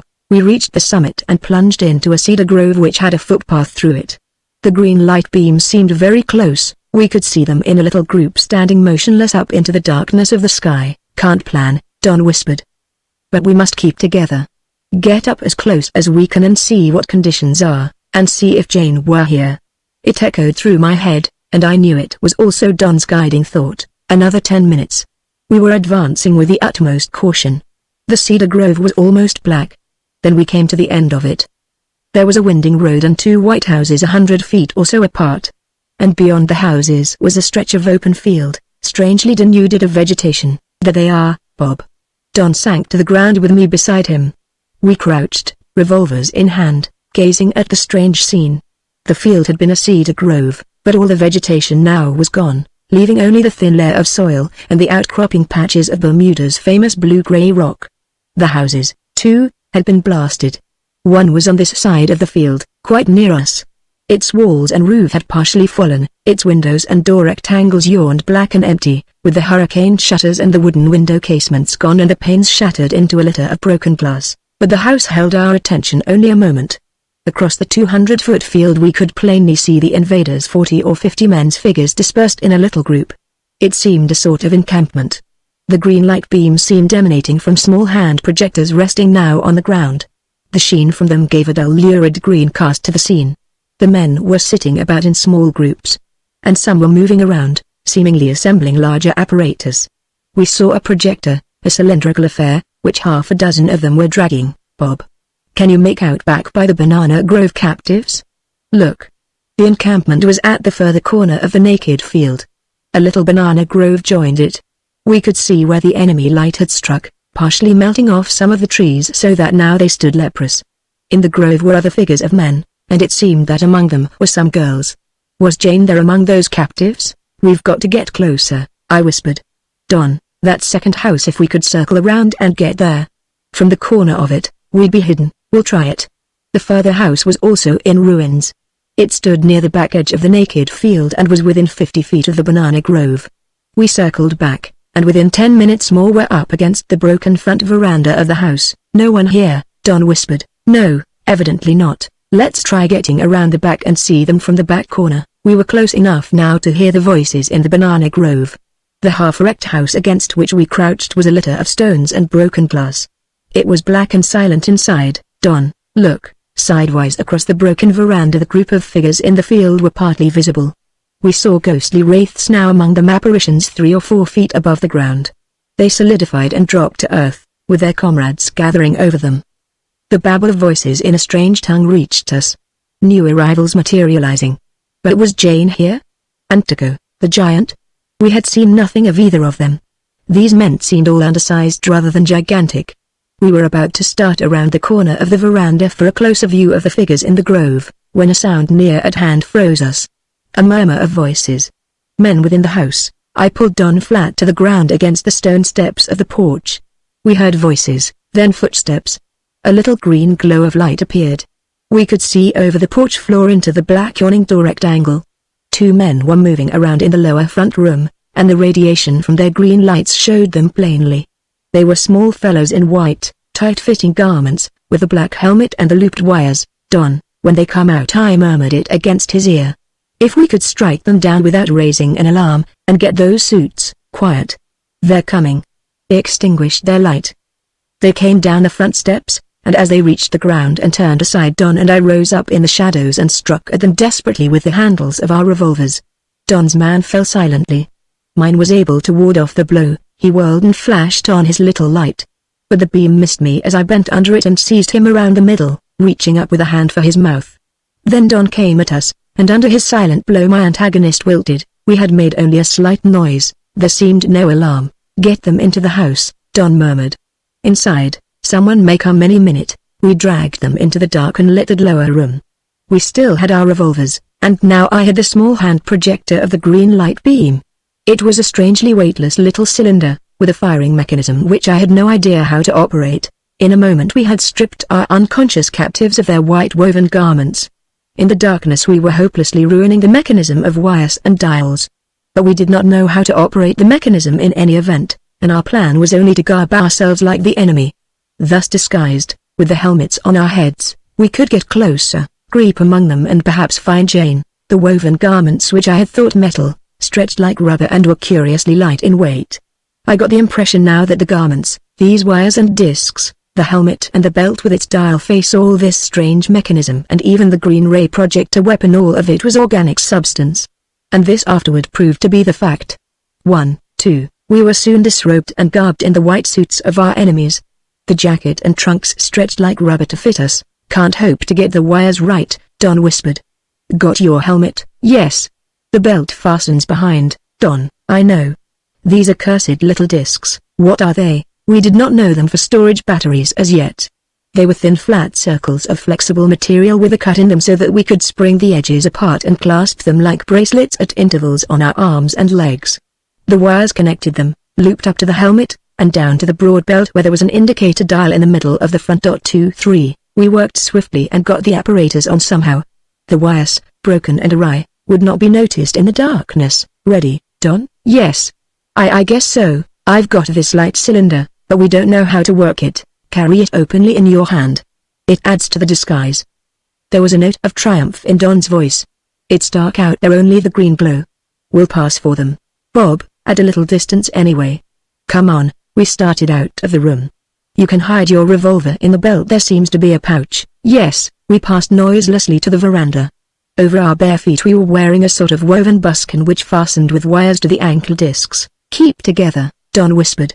Take it slowly, but walk openly, no hesitation. My heart was pounding, seemingly in my throat, half smothering me.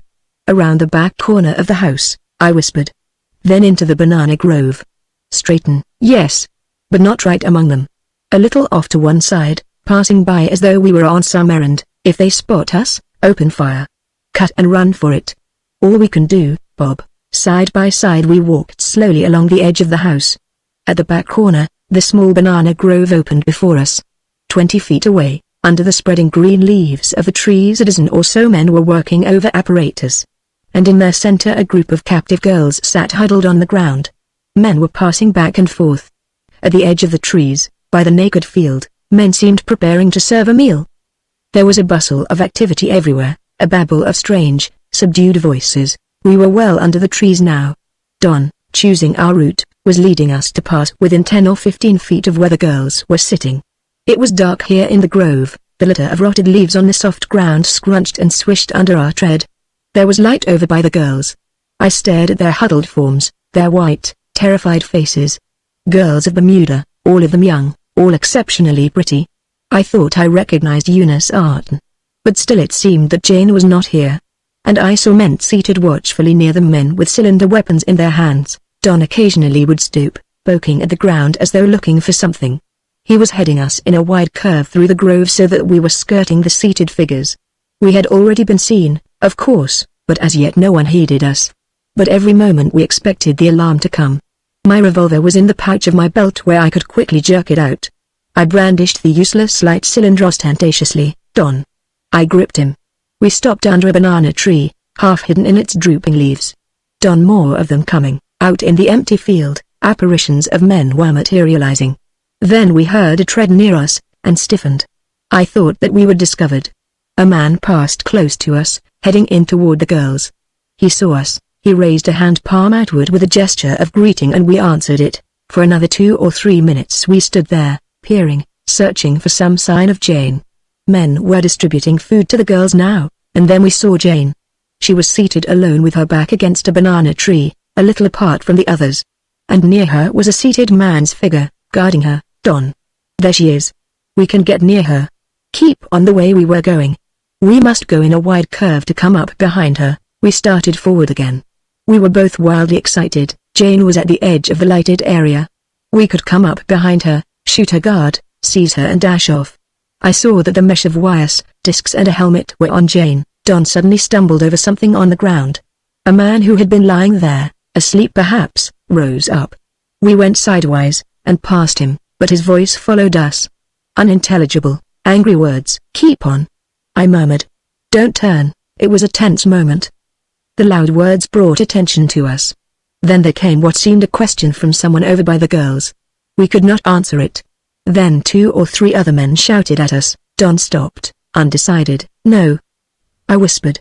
Go ahead. Faster, Don. It's darker ahead. We started again. It seemed that all the camp was looking our way. Voices were shouting. Someone called a jibe and there was a burst of laughter. And from behind us came a man's voice, vaguely familiar, with a sharp imperative command. Should we run? Could we escape now, or would a darting green beam strike us? And we were losing our chance for Jane. Desperation was on me. Faster, Don. The voice behind us grew more imperative. Then from nearby, 2 men came running at us. An uproar was beginning. We were discovered. Don's revolver was out. It seemed suddenly that men were all around us. From behind a tree trunk squarely ahead a figure appeared with leveled cylinder. The ground leaves were swishing behind us with swiftly advancing footsteps. Easy, Bob. Don found his wits. If he had not at that moment we would doubtless have been annihilated in another few seconds. Bob, we're caught, don't shoot. I had flung away the cylinder and drawn my revolver, but Don shoved down my extended hand and held up his own hand. "We're caught," he shouted aloud. "Don't kill us. Don't kill us." It seemed that everywhere we looked was a leveled cylinder. I half turned at the running footsteps behind us. A man's voice called in English, "Throw down your weapons." Down. Don cast his revolver away, and mine followed. I was aware that Jane had recognized Don's voice, and that she was on her feet staring in our direction with horrified eyes. The man from behind pounced upon us. It was the giant, Taco. Well, my friends of the restaurant. The American who knows New York City so well. And the Bermudian. This is very much to my liking.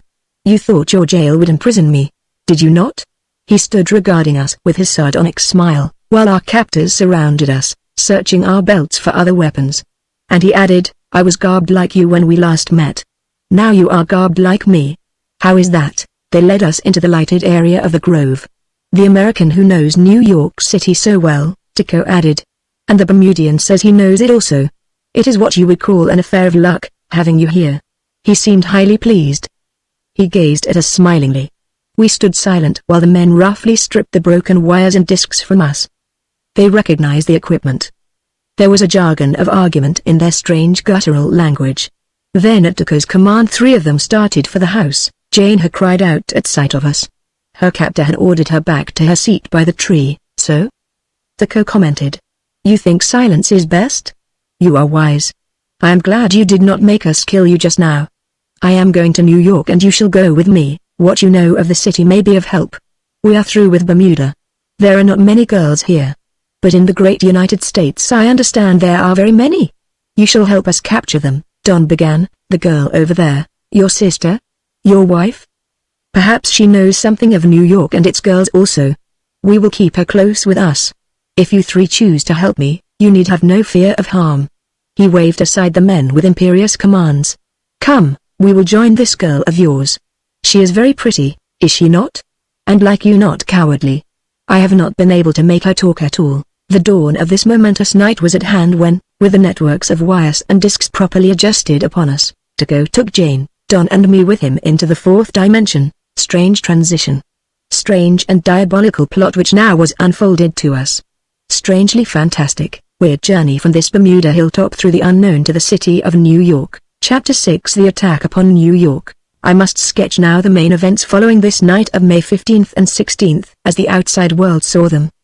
The frantic reports from Bermuda were forced into credibility by the appearance of apparitions at many points along the Atlantic seaboard of the southern states.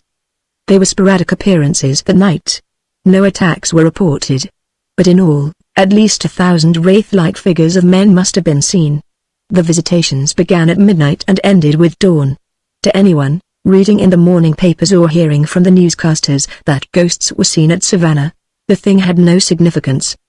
But in Washington, where officials took a summary of all the reports and attempted an analysis of them, one fact seemed clear. The wraiths were traveling northward. It could almost be fancied that this was an army, traveling in the borderland of the unknown.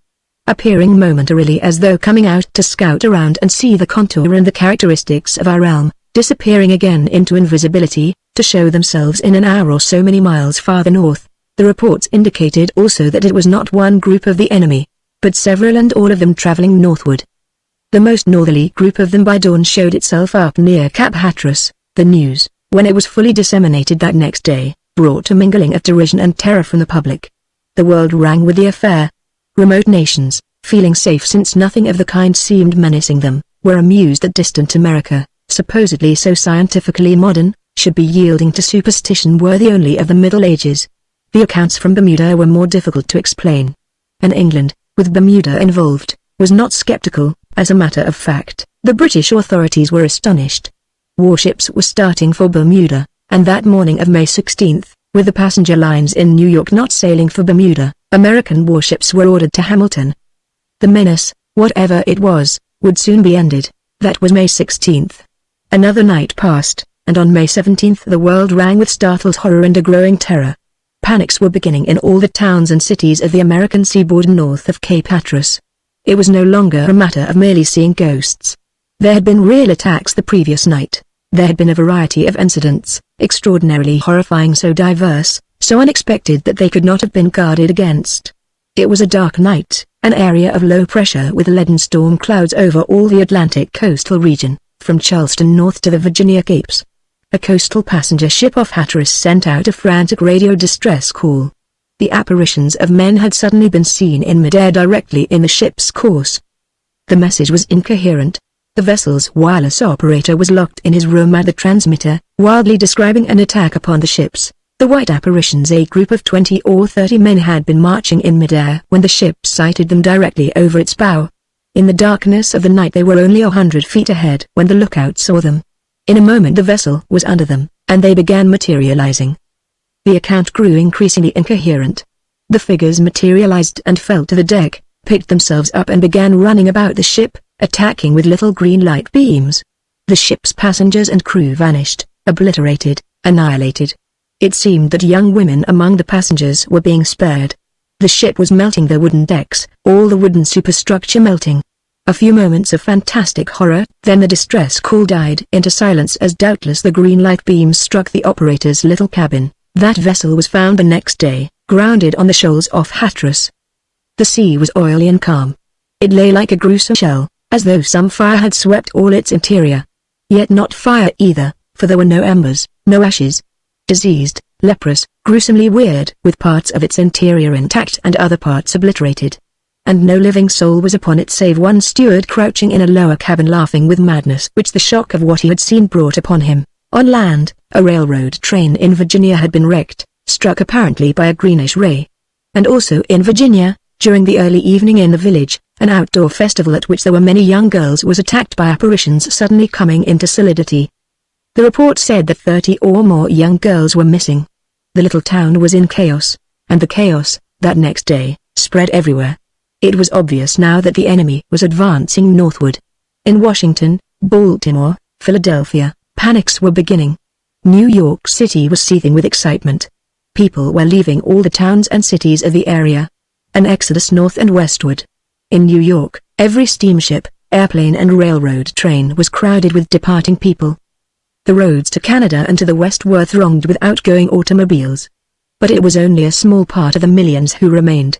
And the transportation systems were at once thrown into turmoil, with the sudden frantic demands threatening to break them down. And then a new menace came to New York. Incoming food supplies for its millions crowded into that teeming area around Manhattan, were jeopardized. The army of men engaged in all the myriad activities by which the great city sustained itself were as terrified as anyone else. They began deserting their posts. And local communication systems went awry. The telephones, the lights, local transportation, all of them began limping, threatening to break. Tremendous, intricate human machine by whose constant activity so many millions are enabled to live so close together. No one could realize how vastly interwoven are a million activities which make life in a great city comfortable and safe until something goes wrong. And one wrong thing so swiftly affects another. As though in a vastly intricate mechanism little cogs were breaking, and the brakes spreading until presently the giant flywheels could no longer turn. If the startled federal and state officials could have foreseen even the events of the next 48 hours, they would have wanted New York City deserted of the population. But that was impossible.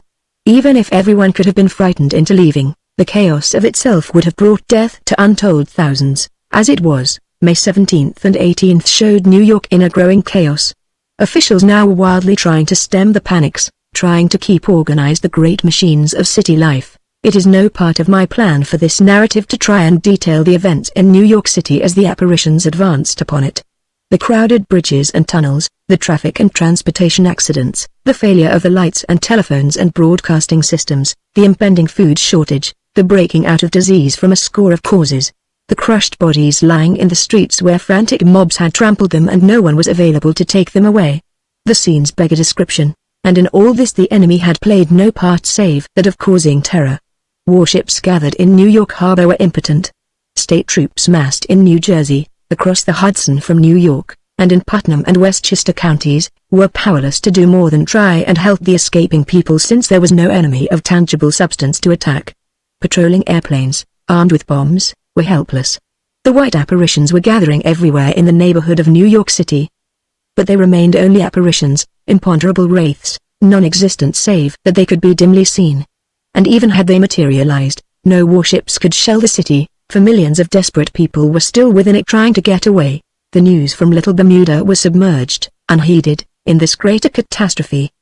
But on the night of May 17th, when the American warships arrived off Hamilton, the pagan invaders were gone. The menace in Bermuda was over. It was the great New York City which was menaced now.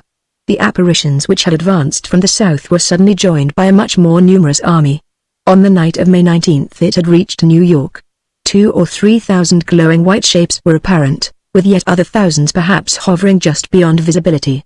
They made no attack. They stood encamped on the borderland of the unknown realm to which they belonged, busy with their preparations for battle and watching the stricken city to which already mere terror had brought the horror of disease and death. It seemed now that this fourth dimension terrain coexisting within in the space of New York City, must be a tumbled, mountainous region of crags and spires, and yawning pits, ravines and valley depths. Jagged and precipitous indeed, for there were apparitions encamped in the air above Manhattan and harbor higher in altitude than the Chrysler or the Empire State Towers. Other wraiths showed in a dozen places lower down, some within the city buildings themselves. And yet others were below ground, within the river waters, or grouped seemingly 100 feet beneath the street levels, fantastic army of wraiths. In the daylight they almost faded, but at night they glowed clearly, busy assembling their weapons of war, vanishing and reappearing at different points, climbing or descending the steep cliffs and crags of their terrain to new points of vantage, and every hour with their numbers augmenting. And all so silent, so grimly purposeful, and yet so ghastly silent. It was near midnight of May 19th when the wraiths began materializing and the attack upon New York City began. Chapter 7 The Invisible World. Tuco showed us how to operate the transition mechanism. The little banana grove on the Bermuda hilltop began fading. There was a momentary shock, a reeling of my head, a sudden sense of vibration within me.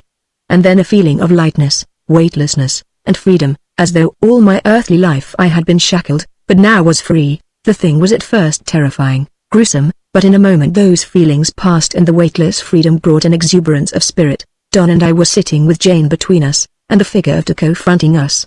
I recall that we clung together, terrified. I closed my eyes when the first shock came, but opened them again to find my head steadying. Surprising vista.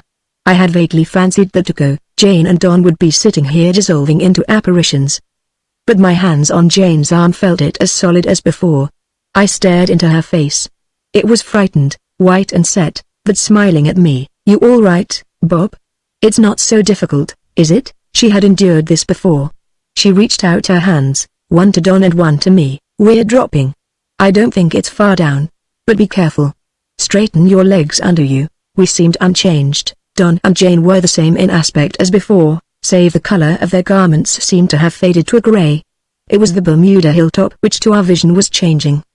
The grove was melting, turning from green and brown to a shimmering silver.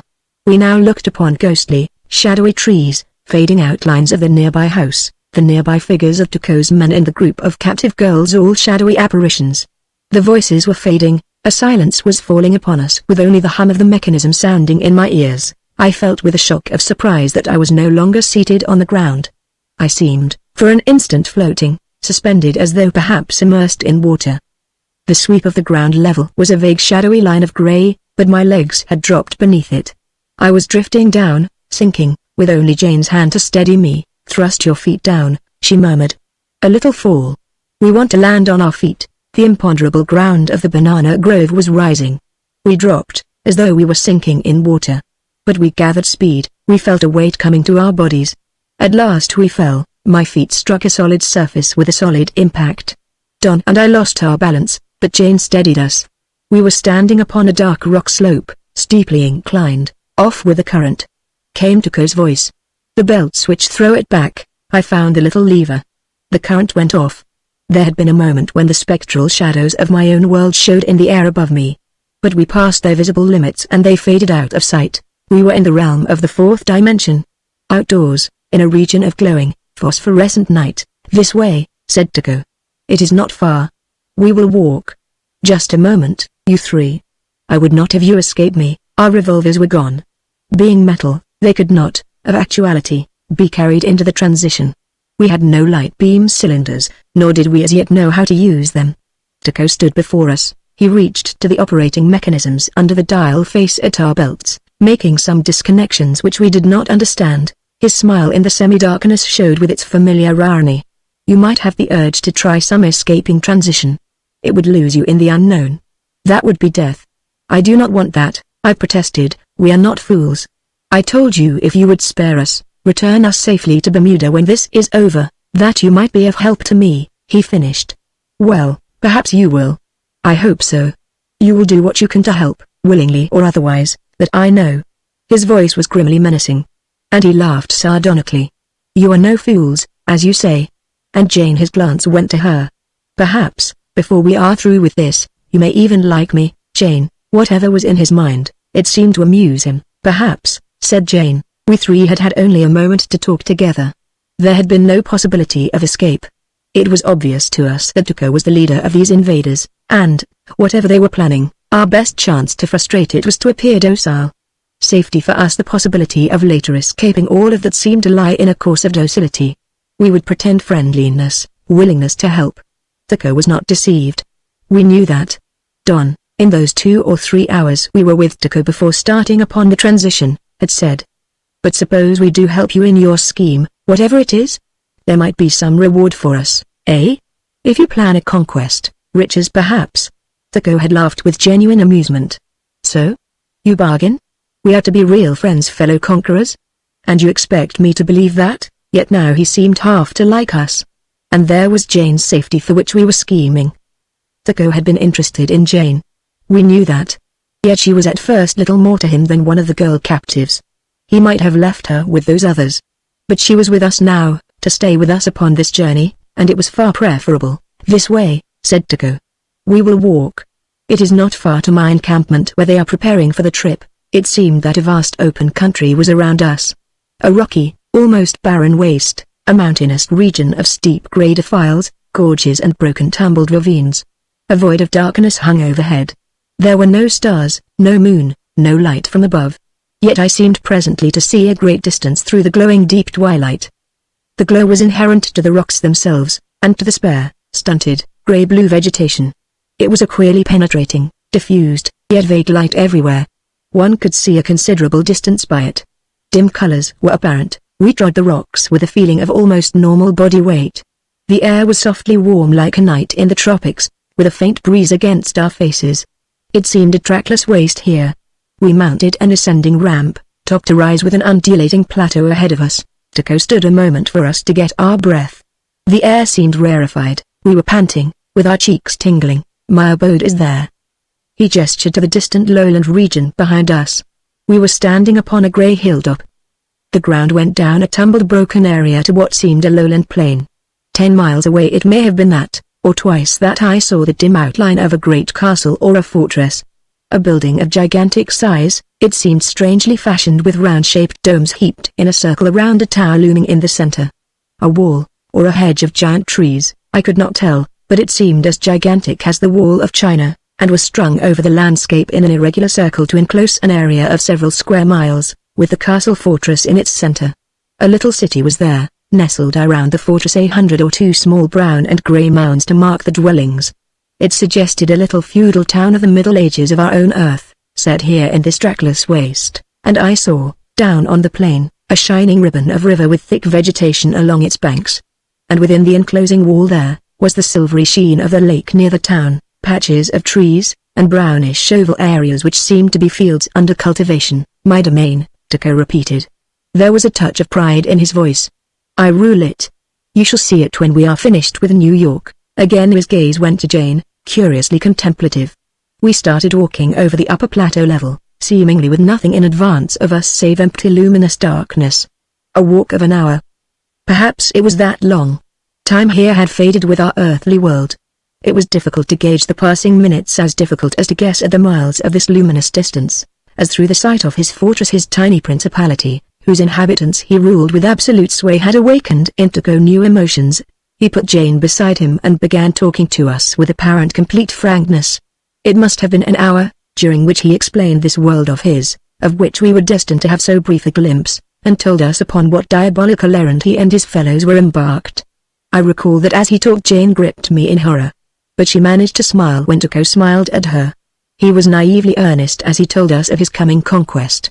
And Jane, with woman's intuition knew before Don and I realized it, that it was to herself, a beautiful girl of Earth. He was talking, seeking her admiration for his prowess.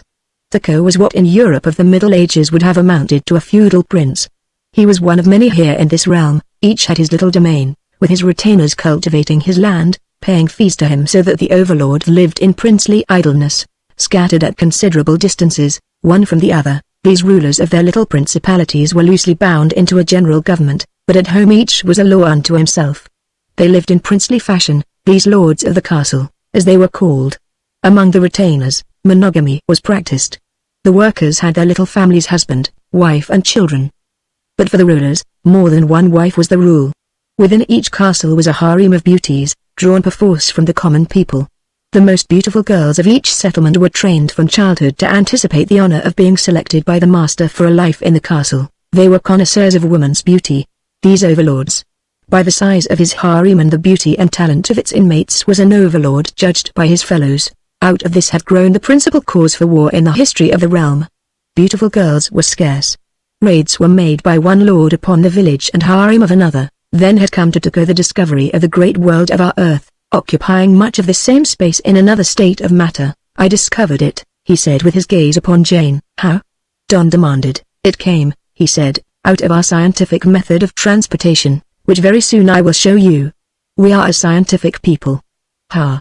He laughed ironically. The workers say that we princes are profligate, that we think only of women and music. But that is not so.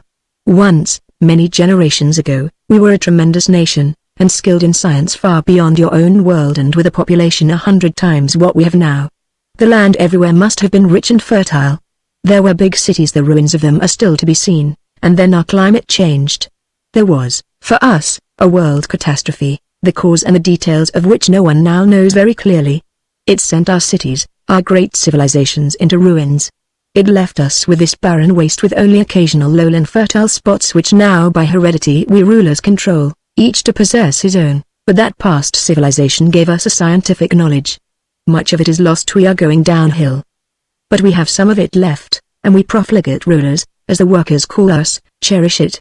But what is the use of teaching it to the common people? We do very little of that. And our weapons of war we keep to ourselves except when there is a raid and our loyal retainers go forth with us to do battle. So you discovered how to get into our Earth world? Don repeated. Yes. Some years ago, and it was quite by chance. At first I experimented alone and then I took with me a young girl. Again he smiled at Jane. Tola is her name. She is here in our camp where our army is now, starting for New York. You will meet her presently. She loves me very much, so she says. She wants someday to lead my harem. I took her with me into the unknown, into that place you call Bermuda. I have been there off and on for nearly a year of your Earth time, making my plans for what now is at last coming to pass. So that's how you learned our language? I said, yes. It came easy to me and Tola. That, and we were taught by two girls whom a year ago I took from Bermuda and brought in here. And what became of them? Jane put in quietly. Oh, I gave them away, he replied calmly. A prince whose favor I desired, wanted them and I gave them to him. Your Earth girls are well liked by the men of my world. Their fame has already spread. He added contemplatively, I often have thought how strange it is that your great world and mine should lie right here together, there one invisible to the other. 2 or 3 minutes of time we have just made the transition. Yet what a void, the scientists of your past civilization, I said, strange that they did not learn to cross it. Do you know that they did not? He demanded. Perhaps with secret visitations, it brought to us a new flood of ideas. We had thought, up there in St. George's, that this Tuco was a ghost. How could one say but that all or most manifestations of the occult were not something like this? The history of our Earth abounds with superstition. Ghosts, things unexplained. How can one tell but that all occultism is merely unknown science? Doubtless it is. I can fancy now that in the centuries of the past many scientists of this realm of the fourth dimension ventured forth a little way toward our world. And seeing them, we called them ghosts. What an intrepid explorer was this Tuco! An enterprising scoundrel, fired with a lust for power. He told us now, chuckling with the triumph of it, how carefully he had studied our world.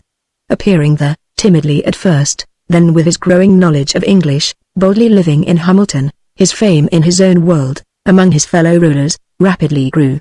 The few Earth girls he produced were eagerly seized. The fame of their beauty spread. The desire, the competition for them became keen. And Tuko gradually conceived his great plan. 100 or more of the overlords, each with his 100 retainers, were banded together for the enterprise under Tuko's leadership. An army was organized, weapons and equipment were assembled, Earth girls were to be captured in large numbers. The most desirable of them would go into the harems of the princes. The others would be given to the workers. The desire for them was growing rapidly, incited by the talk of the overlords. The common man could have more than one wife too, even 3 perhaps, supported by the princely master. And Tuko was dreaming of a new empire, increased population, some of the desert reclaimed, 100 principalities banded together into a new nation, with himself as its supreme leader, and then the attack upon Earth had begun. A few Earth girls were stolen, then more, until very quickly it was obvious that a wider area than Bermuda was needed. Tuko's mind flung to New York, greatest center of population within striking distance of him. For the foray into Bermuda, the materialization of that little band on the Pagod hilltop, was more in the nature of an experiment than a real attack. Tuko learned a great deal of the nature of this coming warfare, or thought he did, as a matter of actuality, in spite of his dominating force, the capacity for leadership which radiated from him. There was a very naive, fatuous quality to this strange ruler. Or at least, Don and I thought so now. As the details of his plot against our Earth world unfolded to us, what we could do to circumvent him ran like an undercurrent across the background of our consciousness. He knew nothing, or almost nothing, of our Earth weapons. What conditions would govern this unprecedented warfare into which he was plunging? Of all that he was totally ignorant, but we were speedily to learn that he was not as fatuous as he at first seemed. These two worlds occupying the same space and invisible to each other would be plunged into war. And Tuko realized that no one, however astute, of either world could predict what might happen. He was plunging ahead, quite conscious of his ignorance. And he realized that there was a vast detailed knowledge of the Earth world which we had and he did not. He would use us as the occasion arose to explain what might not be understandable to him. I could envisage now so many things of such a character. The range of warships and artillery. The weapons a plane might use. The topography of New York City and its environs. And the more Tuko needed us, the less we had to fear from him personally. We would have the power to protect Jane from him if we could sufficiently persuade him he needed our goodwill. Ultimately we might plunge his enterprise into disaster, and with Jane escape from him. That too I could envisage as a possibility. The mind flings far afield very rapidly. But I recall that it occurred to me also that I might be displaying many of the fatuous qualities I was crediting to Tuko, by thinking such thoughts. I have no more than briefly summarized the many things Tuko told us during that hour while we strode across the dim rocky uplands toward his mobilized army awaiting its departure for the scene of the main attack. Some of his forces had already gone ahead. Several bands of men were making visual contact with the seacoast of the southern United States. It was all experimentation. They were heading for New York. They would wait there, and not materialize until this main army had joined them. We saw presently, in the distance ahead of us, a dim green sheen of light below the horizon. Then it disclosed itself to be quite near the reflection of green light from a bowl-like depression of this rocky plateau. We reached the rim of the bowl. The encampment of Tuko's main army lay spread before us. Chapter 8: The Flight Through the Fourth Dimension. "This is the girl, Tola," said Tuko quietly. "She will take care of you, Jane, and make you comfortable on this trip." In the dull green sheen which enveloped the encampment, this girl of the fourth dimension stood before us. She had greeted Tuko quietly in their own language, but as she gazed up into his face it seemed that the anxiety for his welfare turned to joy at having him safely arrive. She was a small girl, as small as Jane, and probably no older. Her slim figure stood revealed, garbed in the same white woven garments as those worn by the men. At a little distance she might have been a boy of Earth, save that her silvery white hair was wound in a high conical pile on her head, and there were tasseled ornaments on her legs and arms. Her small oval face, as it lighted with pleasure at seeing Tuko, was beautiful. It was delicate of feature, the eyes pale blue, the lips curving and red. Yet it was a curious face, by Earth standards. It seemed that there was an oriental slant to the eyes, the nose was high-bridged, the eyebrows were thin pencil-lined snow-white, and above each of them was another thin line of black, which evidently she had placed there to enhance her beauty. Strange little creature. She was the only girl of this world we were destined to meet. She stood beside Jane, seemingly so different, and yet, we were to learn, so humanly very much the same. Her quiet gaze barely touched Don and me, but it clung to Jane and became inscrutable. "We will travel together," Tuko said. "You make her comfortable, Tola, I will do my best, she said. Her voice was soft, curiously limpid. Shall I take her now to our carrier? Yes. It gave me a pang to see Jane leave with her. Don shot me a sharp, questioning glance, but we thought it best to raise no objection. Come, said Tuko. Stay close by me. We will be in the carrier presently. There was an area here in the bowl-like depression of at least half a mile square upon which an assemblage of some 5,000 or more men were encamped. It was dark, though an expanse of shifting shadows and dull green light mingled with the vague phosphorescent sheen from the rocks. The place when we arrived was a babble of voices, a confusion of activity. The encampment, which obviously was temporary, perhaps a mobilization place, rang with the last-minute preparations for departure. Whatever habitations had been here now were packed and gone. Tuko led us past groups of men who were busy assembling and carrying what seemed equipment of war toward a distant line of oblong objects into which men were now marching. The carriers, said Tuko. He greeted numbers of his friends, talking to them briefly, and then hurried us on. All these men were dressed similarly to Tuko, but I saw none so tall, nor so commanding of aspect. They all stared at Don and me hostilely, and once or twice a few of them gathered around us menacingly. But Tuko waved them away. It brought me a shudder to think of Jane crossing this camp. But we had watched Tola and Jane starting, and Tola had permitted none to approach them. Keep your eyes open, Don whispered. Learn what you can. We've got to watch our chance. We became aware that Tuko was listening. Don quickly added, I say, Bob, what does he mean carriers? I shrugged. I don't know. Ask him. We would have to be more careful. It was obvious that Tuko's hearing was far keener than our own. He was 15 feet away, but he turned his head at once. A carrier you would call in Bermuda a tram. Or a train, let us say. He was smiling ironically at our surprise that he had overheard us. He gestured to the distant oblong objects. We travel in them. Come, there is really nothing for me to do. All is in readiness here. The vehicles stood on a level rocky space at the farther edge of the camp. I think, of everything I had seen in this unknown realm, the sight of these vehicles brought the most surprise. The glimpse we had had of Tuko's feudal castle seemed to suggest primitiveness, but here was modernity, supermodernity. The vehicles, there were perhaps 24 of them, were all apparently of similar character, differing only in size. They were long, low oblongs. Some were much the size and shape of a single railway car, others twice as long, and several were like a very long train, not of single-joint cars, but all one structure. They lay like white serpents on the ground, dull aluminum in color with mound-shaped roofs slightly darker. Rows of windows in their sides with the interior greenish lights, stared like round goggling eyes into the night. When we approached closer I saw that the vehicles were not of solid structure, but that the sides seemingly woven of wire mesh or woven of thick fabric strands. 5. The army of white figures crowded around the vehicles. Boxes, white woven cases, projectors and a variety of discs and dials and wire mechanisms were being loaded aboard. And the men were marching in to take their places for the journey. Tuko gestured. There is our carrier. It was one of the smallest vehicles, low and streamlined, so that it suggested a fat-bellied cigar, white-wrapped. It stood alone, a little apart from the others, with no confusion around it. The green-lighted windows in its sides goggled at us. We entered a small portie at its forward pointed end. The control room was here, a small cubby of levers and banks of dial faces. 3 men, evidently the operators, sat within. They were dressed like Tuko, save that they each had a great round lens like a monocle on the left eye, with dangling wires from it leading to dials fastened to the belt. Tuko greeted them with a gesture and a gruff word and pushed us past them into the car. We entered a low narrow white corridor with dim green lights in its vaulted room.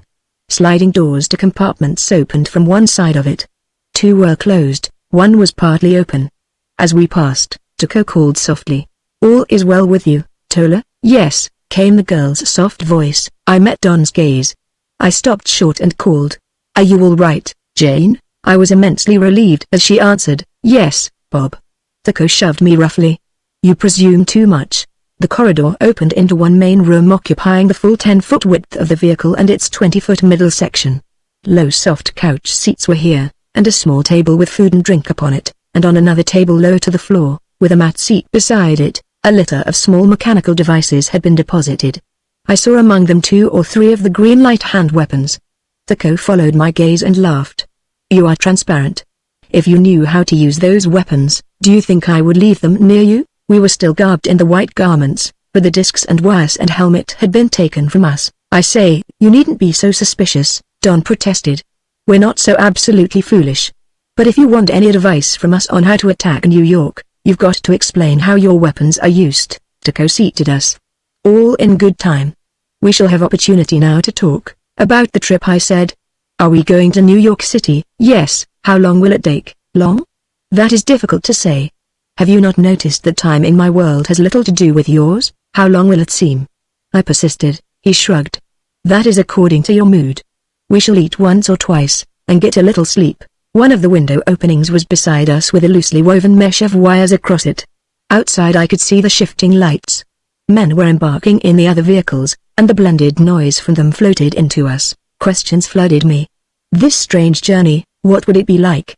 I could envisage the invisible little Bermuda in the void of darkness over us now, or here in this same space around us.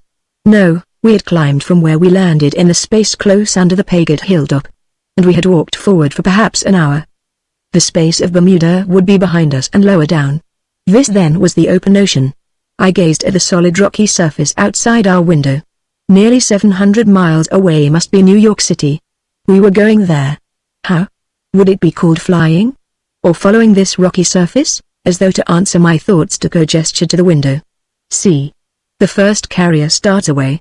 The carrier lay like a stiff white reptile on the ground. Its doors were closed, and watching men stood back from it. Don gasped, why, it's fading. A transition. It glowed along all its length and grew tenuous of aspect, until in a moment that solid thing which had been solidly resting there on a rock was a wraith of vehicle. A great oblong apparition, the ghost of a reptile with round green spots on its sides. A fading wraith. But it did not quite disappear. Hovering just within visibility, it slowly, silently slid forward. It seemed, without changing its level, to pass partly through an upstanding crag which stood in its path. Distance dimmed it, dwindled it, and in a moment it was gone into the night. We will start, said Tuco abruptly. Sit where you are. There will be a little shock, much like the transition coming in from your world. He called, Tola, we start. A signal dial was on the room wall near him. He rose and pressed its lever. There was a moment of silence. Then the current went on. It permeated every strand of the material of which the vehicle was constructed. It contacted with our bodies. I felt the tingle of it, felt it running like fire through my veins. The whole interior was humming. There was a shock to my senses, swiftly passing, followed by a sense of weightless freedom.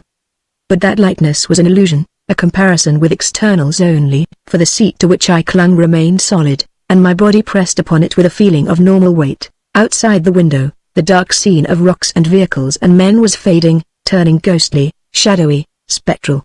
But it did not quite vanish, it held its wraith-like outlines, and in a moment began sliding silently backward. It seemed that we also passed through a little butte of rocks.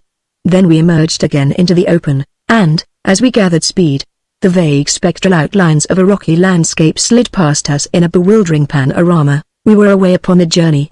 6, 7, 8, 9, 10, 11, 12, 13, 14, 15, 16, 17. There was little to see during this strange flight. Outside our windows grey shadows drifted swiftly past a shadowy, ghostly landscape of grey rocks. Sometimes it was below us, so that we seemed in an airship winging above it. Then abruptly it would rise over us and we plunged into it as though it were a mere light image, a mirage. Hours passed. For the most part the shadowy void seemed a jagged mountainous terrain, a barren waste. There were great plateau uplands, one of which rose seemingly thousands of feet over us. And there was perhaps an hour of time when the surface of the world had dropped far away, so far down that it was gone in the distance. Like a projectile we sped level, unswerving. And at last the shadows of the landscape came up again. And occasionally we saw shadowy inhabited domains enclosing walls around water and vegetation, with a frowning castle and its brood of mound-shaped little houses like baby chicks clustered around the mother hen. Tuco served us with a meal. It was strange food, but our hunger made it palatable. Jane and Tola remained in their nearby cabin. We did not see them, but occasionally Don or I, ignoring Tuco's frown, called out to Jane, and received her ready answer. Occasionally also, we had an opportunity to question Tuco.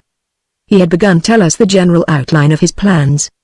The important fact was that the army would mobilize just within visibility of New York. Nothing can touch us then, Tuco said. You will have to explain what weapons will be used against me. Particularly the long-range weapons are interesting. But you have no weapons which could penetrate into the shadows of the borderland, have you? No, said Don. But your weapons, he tried not to seem too intent. Look here, Tuco, I don't just understand how you intend to conquer New York. Devastate it, Tuco interrupted. Smash it up, and then we can materialize and take possession of it.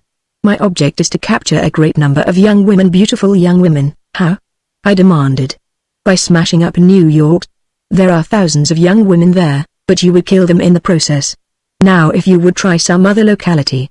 For instance, I could direct you to open country. He understood my motive. I ask not that kind of advice. I will capture New York, devastate it. I think then your rulers will be willing voluntarily to yield all the captives I demand. Or, if not, then we will plan to seize them out of other localities, Don said. Suppose you tell us more clearly just how you expect to smash New York, as you call it. First, you will gather, not materialized, but only visible to the city. Exactly. That will cause much excitement, will it not? Panics terror. And if we are only wraiths, no weapons of your world can attack us, nor can yours attack the city. Can they? He did not at first answer that, and then he smiled. Our hand-light projectors could not penetrate out from the borderland without losing their force. But we have bombs. You shall see. 18. The bombs alone will devastate New York, if we choose to use them. I have also a long-range projector of the green light beam. It is my idea, when the city is abandoned by the enemy, that we can take possession of some prominent point of vantage. A tall building, perhaps. He smiled again, his quiet, grim smile. We will select one and be careful to leave it standing. I will materialize with our giant projector, dominate all the region, and then he can barter with your authorities. It is your long-range guns I most fear. When the projector is materialized and we are ready to bargain, then your airplanes, warships lying far away perhaps, might attack. Suppose now you explain those weapons to me. For an hour or more he questioned us. He was no fool, this fellow. He knew far more of the conditions ahead of him than we realized. I recall that once I said, "You have never been in New York." No. Not materialized. But I have observed it very carefully, as a lurking ghost. We have calculated, he went on, the space coordinates with great precision. That is how we have been able to select the destination for this carrier now. You cannot travel upon impulse by this method. Our engineers, as you might call them, must go in advance with recording apparatus. Nothing can be done blindly. It brought to my mind the 3 pilots now operating our vehicle. I mentioned the lens on their left eyes like a monocle, with that they can see ahead of us a great distance. It flings the vision like gazing along a beam of light to space-time factors in advance of our present position. In effect, a telescope. There were a few hours of the journey when Don and I slept, exhausted by what we had been through. Tuco was with us when we dozed off, and I recall that he was there when we awakened. How much time passed we could not tell. You are refreshed? He said smilingly. And hungry again, no doubt. We will eat and drink and soon we will arrive at the predestined time and place. We were indeed hungry again. And while we were eating, Tuco gestured to the window. Look there. Your world seems visible a little. Just before we slept it had seemed that mingled with the shadows of Tuco's world was the grey outline of an ocean surface beneath us. I gazed out at the dim void now. Our flight was far slower than before. We were slackening speed for the coming halt. And I saw now that the shadows outside were the mingled wraiths of 2 spectral worlds, with us drifting forward between and among them. The terrain of Tuco's world was bleaker, more desolate and more steeply mountainous than ever. There were pits and ravines and gullies with jagged mountain spires, cliffs and towering grey masses of rock, and mingled with it, in a general way coincidental with it in the plane of the same space, we could see now the tenuous shapes of our own world. Vague, but familiar outlines. We had passed Sandy Hook. The ocean lay behind us. 100 feet or so beneath us was the level water of the lower bay. Don. I murmured. Look there. Long Island off there. And that's Staten Island ahead of us, almost at our destination, Tuco observed. And in a moment he gestured again. There is your city. Have a good look at your dear New York. Diagonally ahead through the window we saw the specters of the great pile of masonry on Lower and Mid-Manhattan. Specters of the giant buildings, the familiar skyline, and mingled with it the ghostly grey outlines of the mountains and valley depths of Tuco's world. All intermingled.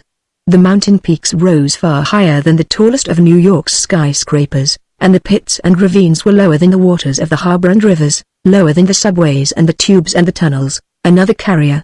Don said abruptly. See it off there. It showed like a great grey projectile coming in level with us. and then we saw two others in the distance behind us. Fantastic, ghostly arrival of the enemy.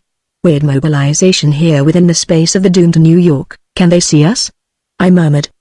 Tuco, the people down there on Staten Island, can they see us? Yes, he smiled. Don't you think so? Look. And not those ships of war? Ha. Gathered already awaiting our coming. I have already given a brief summary of the events of the days and nights just past here in New York. The terror at the influx of apparitions. The panic of the city's teeming millions struggling too eagerly to escape. It was night now, the night of May 19th. The city was in chaos, but none of the details were apparent to us as we arrived.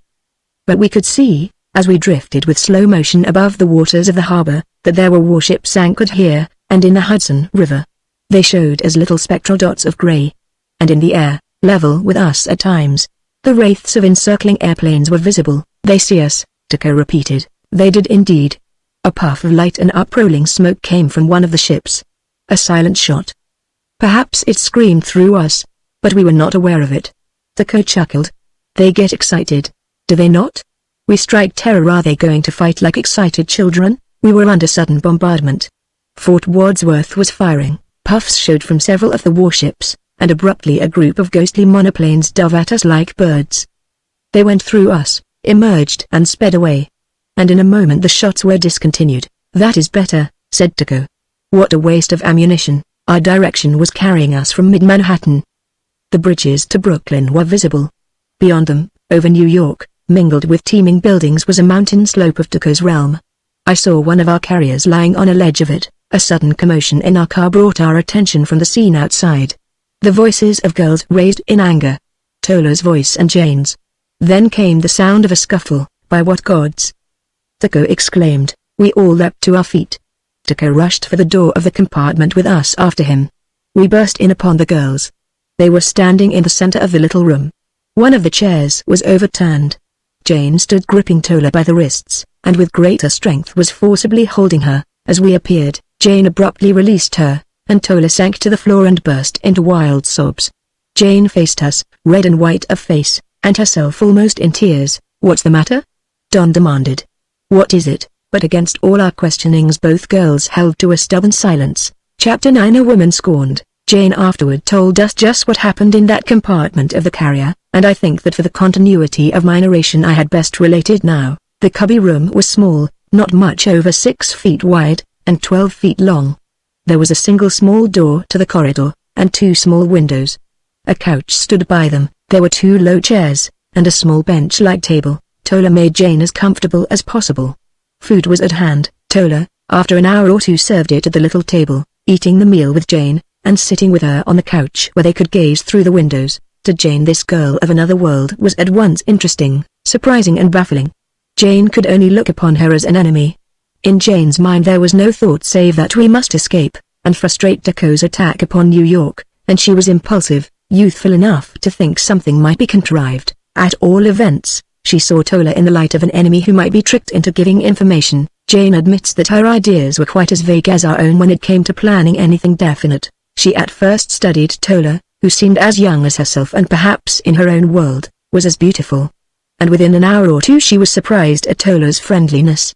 They had dined together, gazed through the windows at the speeding shadows of the strange world sliding past. They had dozed together on the couch. During all this they could have been schoolgirl friends. Not captor and captive upon these strange weird circumstances of actuality, but friends of one world. And in outward aspect Tola could fairly well have been a cultured girl of our Orient. Then Jane got a shock. She tried careful questions, and Tola skillfully avoided everything that touched in any way upon Tuco's future plans. Yet her apparent friendliness, and a certain girlish volubility continued, and then, at one point, Tola asked, "Are you beautiful in Bermuda?" "Why, yes," said Jane. "I guess so, I'm beautiful in my world." "Tuco has said so." "You love him, don't you?" Jane said abruptly. "Yes. That is true." There was no hint of embarrassment. Her pale blue eyes stared at Jane, and she smiled a little quizzically. "Does it show so quickly upon my face that you saw it at once?" "I am called Tola because I am pledged soon to enter Tuco's harem." Upon impulse Jane put her arm around the other girl as they sat on the couch. "I think he is very nice," but she saw it was an error. The shadow of a frown came upon Tola's face, A glint of fire clouded her pale, serene eyes. "He will be the greatest man of his world," she said quietly. There was an awkward silence. "The harem, I am told," Jane said presently, "is one of your customs." She took a plunge. "And Tuko told us why they want our Earth girls. There was one of my friends stolen from Bermuda, and yet you call him very nice," Tola interrupted with sudden irony. "Girls are frank in our world. But you are not." "What did you mean by that?" "I was trying to be friendly," said Jane calmly. "You had just said you loved him, but you do not love him?" It took Jane wholly back. "Good heavens, no, but he might readily love you." "I hope not." Jane tried to laugh, but the idea itself was so frightening to her that the laugh sounded hollow. She gathered her wits. This girl was jealous.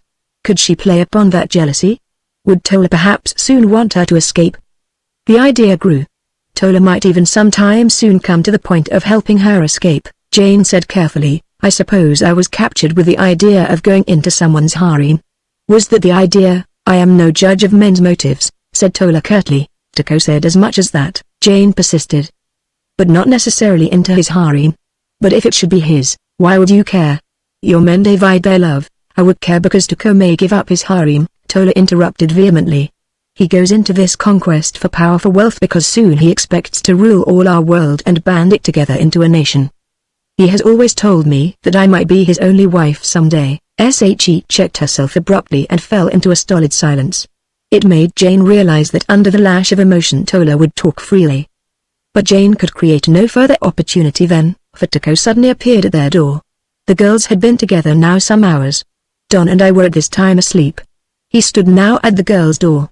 "Tola, will you go outside a moment? I want to talk to this prisoner alone." And, interpreting the look which both girls flung at him, he added, "The door remains open. If she wants you back, Tola, she will call." Without a word Tola left the compartment. But Jane saw on her face again a flood of jealousy. Tuko seated himself amiably. "She has made you comfortable?" "Yes, I am glad." He passed a moment of silence. "Have you been interested in the scene outside the window?" He added, "Yes. Very, a strange sight." "It must seem very strange to you. This traveling through my world. Did you come to tell me that?" She interrupted. He smiled. "I came for nothing in particular. Let us say I came to get acquainted with you. My little prisoner, you do not like me, do you?" She tried to meet his gaze calmly. This was the first time Jane had had opportunity to regard Tuko closely. She saw now the aspect of power which was upon him. His gigantic stature was not clumsy, for there was a lean, lithe grace in his movements. His face was handsome in a strange foreign fashion. He was smiling now, but in the set of his jaw, his wide mouth, there was an undeniable cruelty, a ruthless dominance of purpose.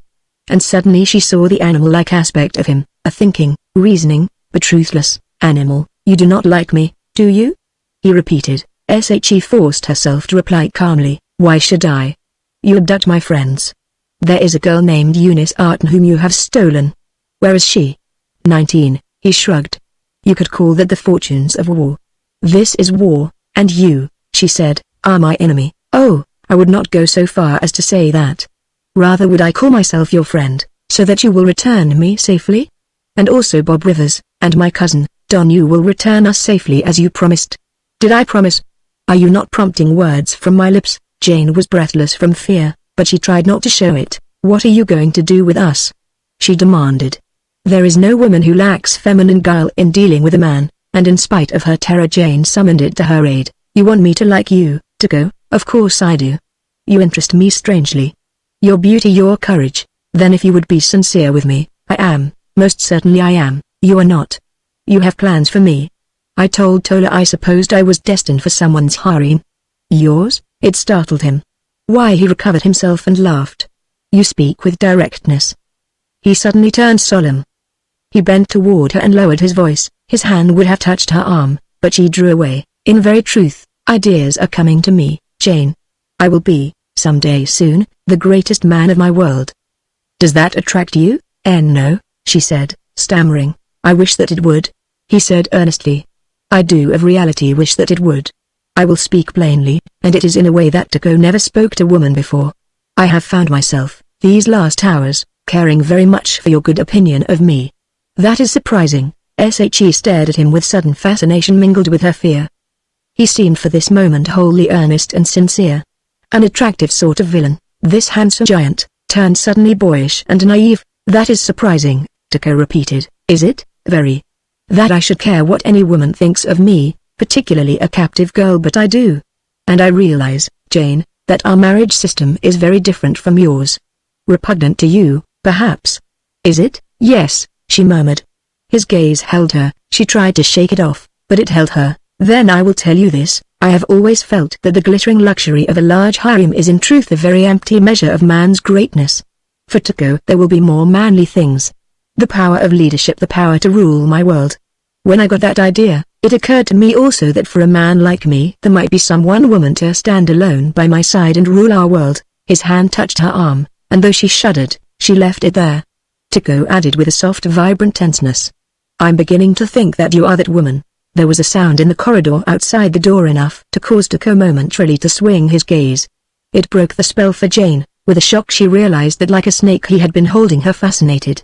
His gaze came back at once, but now she shook off his hand from her arm. Tola told me you said something like that to her, Jane said with an ironic smile. It angered him. The earnestness dropped from him like a mask. Oh, did she? And you have been mocking me, you two girls? He stood up, his giant length bringing his head almost to the vaulted ceiling of the little compartment. What degradation for Tuco that women should discuss his heart. His frowning face gazed down at Jane. There was on it now nothing to fascinate her. Instead, his gaze inspired terror. We said nothing else, she stammered. Say what you like. What is it to me? I am a man, and the clatter of women's tongues is no concern of mine. He strode to the door. From over his shoulder he said, what I shall do with you I have not yet decided. If Tola is interested, tell her that. Tuco, let me, I mean you do not understand. But he was gone. Jane sat trembling. A sense of defeat was on her. Worse than that, she felt that she had done us all immeasurable harm. Tuco's anger might react upon Don and me. As a matter of fact, if it did he concealed it, for we saw no change in his attitude. Tola rejoined Jane within a moment. If Tuco spoke to her outside, Jane did not know it. But she was at once aware that the other girl had been listening. Tola's face was white and grim. She came in, busied herself silently about the room. Jane turned from the window. You heard us, Tola? Yes, I heard you. You with your crooked look staring at him. Why, Tola, I did not. I saw you. Staring at him so that he would think you beautiful. Asking him, with a boldness beyond that of any woman I could ever imagine, asking him if he planned you for his harem. He stood over Jane, staring down with blazing eyes. Oh, I heard you. And I heard him telling you how noble are his motives. One woman, just for him. But, Tola, do not lie to me. I heard him sneering at me telling you of this one woman just for him. And you are that woman. Ha. He thinks that now. Does he? He thinks he will make you love him as I love him. As I love him. And what does he know of that?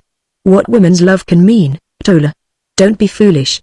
I never had any desire to. What do your desires concern me? He thinks he will win you with tales of his conquests. A great man, this Tuco, because he will devastate New York. This was the fury of a woman scorned. She was wholly beside herself. Her words tumbling, incoherent, beyond her will, beyond her realization of what she was saying. A great conquest to make you love him. With his giant projector he will subdue New York. Ha! What a triumph! But it is the weapon's power, not his. He and all his army, these great brave and warlike men, why I alone with that weapon could turn. She stopped abruptly. The red flush of frenzied anger drained from her cheeks. Jane leapt to her feet. What do you mean? With that giant projector? But Tola was standing frozen, with all her anger gone and horror at what she had said flooding her. What do you mean, Tola? Insisted Jane, seizing her. What could you do with that giant projector? Let me go. Tola tried to jerk away. I won't let you go. Tell me what you were going to say. Let me go. Tola got one hand loose and struck Jane in the face. But Jane again seized the wrist. In the scuffle they overturned a chair. I won't let you go until you, and then Tuco, Don and I, hearing the uproar, burst in upon them. Jane let go her hold, and Tola broke into sobs, and sank to the floor, and both of them were sullen and silent under our questioning. Chapter 10 Weird Battleground. We have it going very well, said Tuco, chuckling. Don't you think so? Sit here by me. We will stay here for a time now. Tuco had a small flat rock for a table. On it he had spread his paraphernalia for this battle, if battle it could be called. Weird contest. Opposing forces, each imponderable to the other so that no physical contact had yet been made. Tuco sat at his rock, giving orders to his leaders who came hurrying up and were away at his command, or speaking orders into his sound apparatus, or consulting his charts and coordinates, questioning Don and me at times over the meaning of shadowy things we could see taking place about us. A little field headquarters our post here might have been termed. 20. We were grouped now around Tuco on a small level ledge of rock. It lay on a broken, steeply ascending ramp of a mountainside. The mountain terraces towered back and above us. In front, 200 feet down, was a valley of pits and craters, and to the sides a tumbled region of alternating precipitous cliffs and valley depths. Upon every point of vantage, for 2 or 3 miles around us, Tuco's men were dispersed. To us, they were solid grey blobs in the luminous darkness. The carriers, all arrived now, stood about a mile from us, and save for their guards, the men had all left them. The weapons were being taken out and carried to various points over the mountains and in the valley depths. Small groups of men, some 200 in a group, were gathered at many different points, assembling their weapons, and waiting for Tuco's orders. Messengers toiled on foot between them, climbing, white figures. Signals flashed, fantastic, barbaric scene. It seemed hardly modern. Mountain defiles were swarming with white invaders, making ready, but not yet attacking. We had had as yet no opportunity of talking alone with Jane since we left the carrier. The incident with Tola was to us wholly inexplicable. But that it was significant of something, we knew by Jane's tense white face and the furtive glances she gave us. Don and I were ready to seize the first opportunity to question her. Tola, by the command of Tuco, stayed close by Jane, and the 2 girls were always within sight of us. They were here now, seated on the rocks 20 feet from us. And the 2 guards, whom Tuco had appointed at the carrier, sat near us with alert weapons, watching Jane and us closely. 21, 22, 23, 24, 25, 26. There was just once after we left the carrier, toiling over the rocks with Tuco's little cortege to this vantage point on the ledge, that Jane found an opportunity of communicating secretly with us. Tola told me something about a giant projector.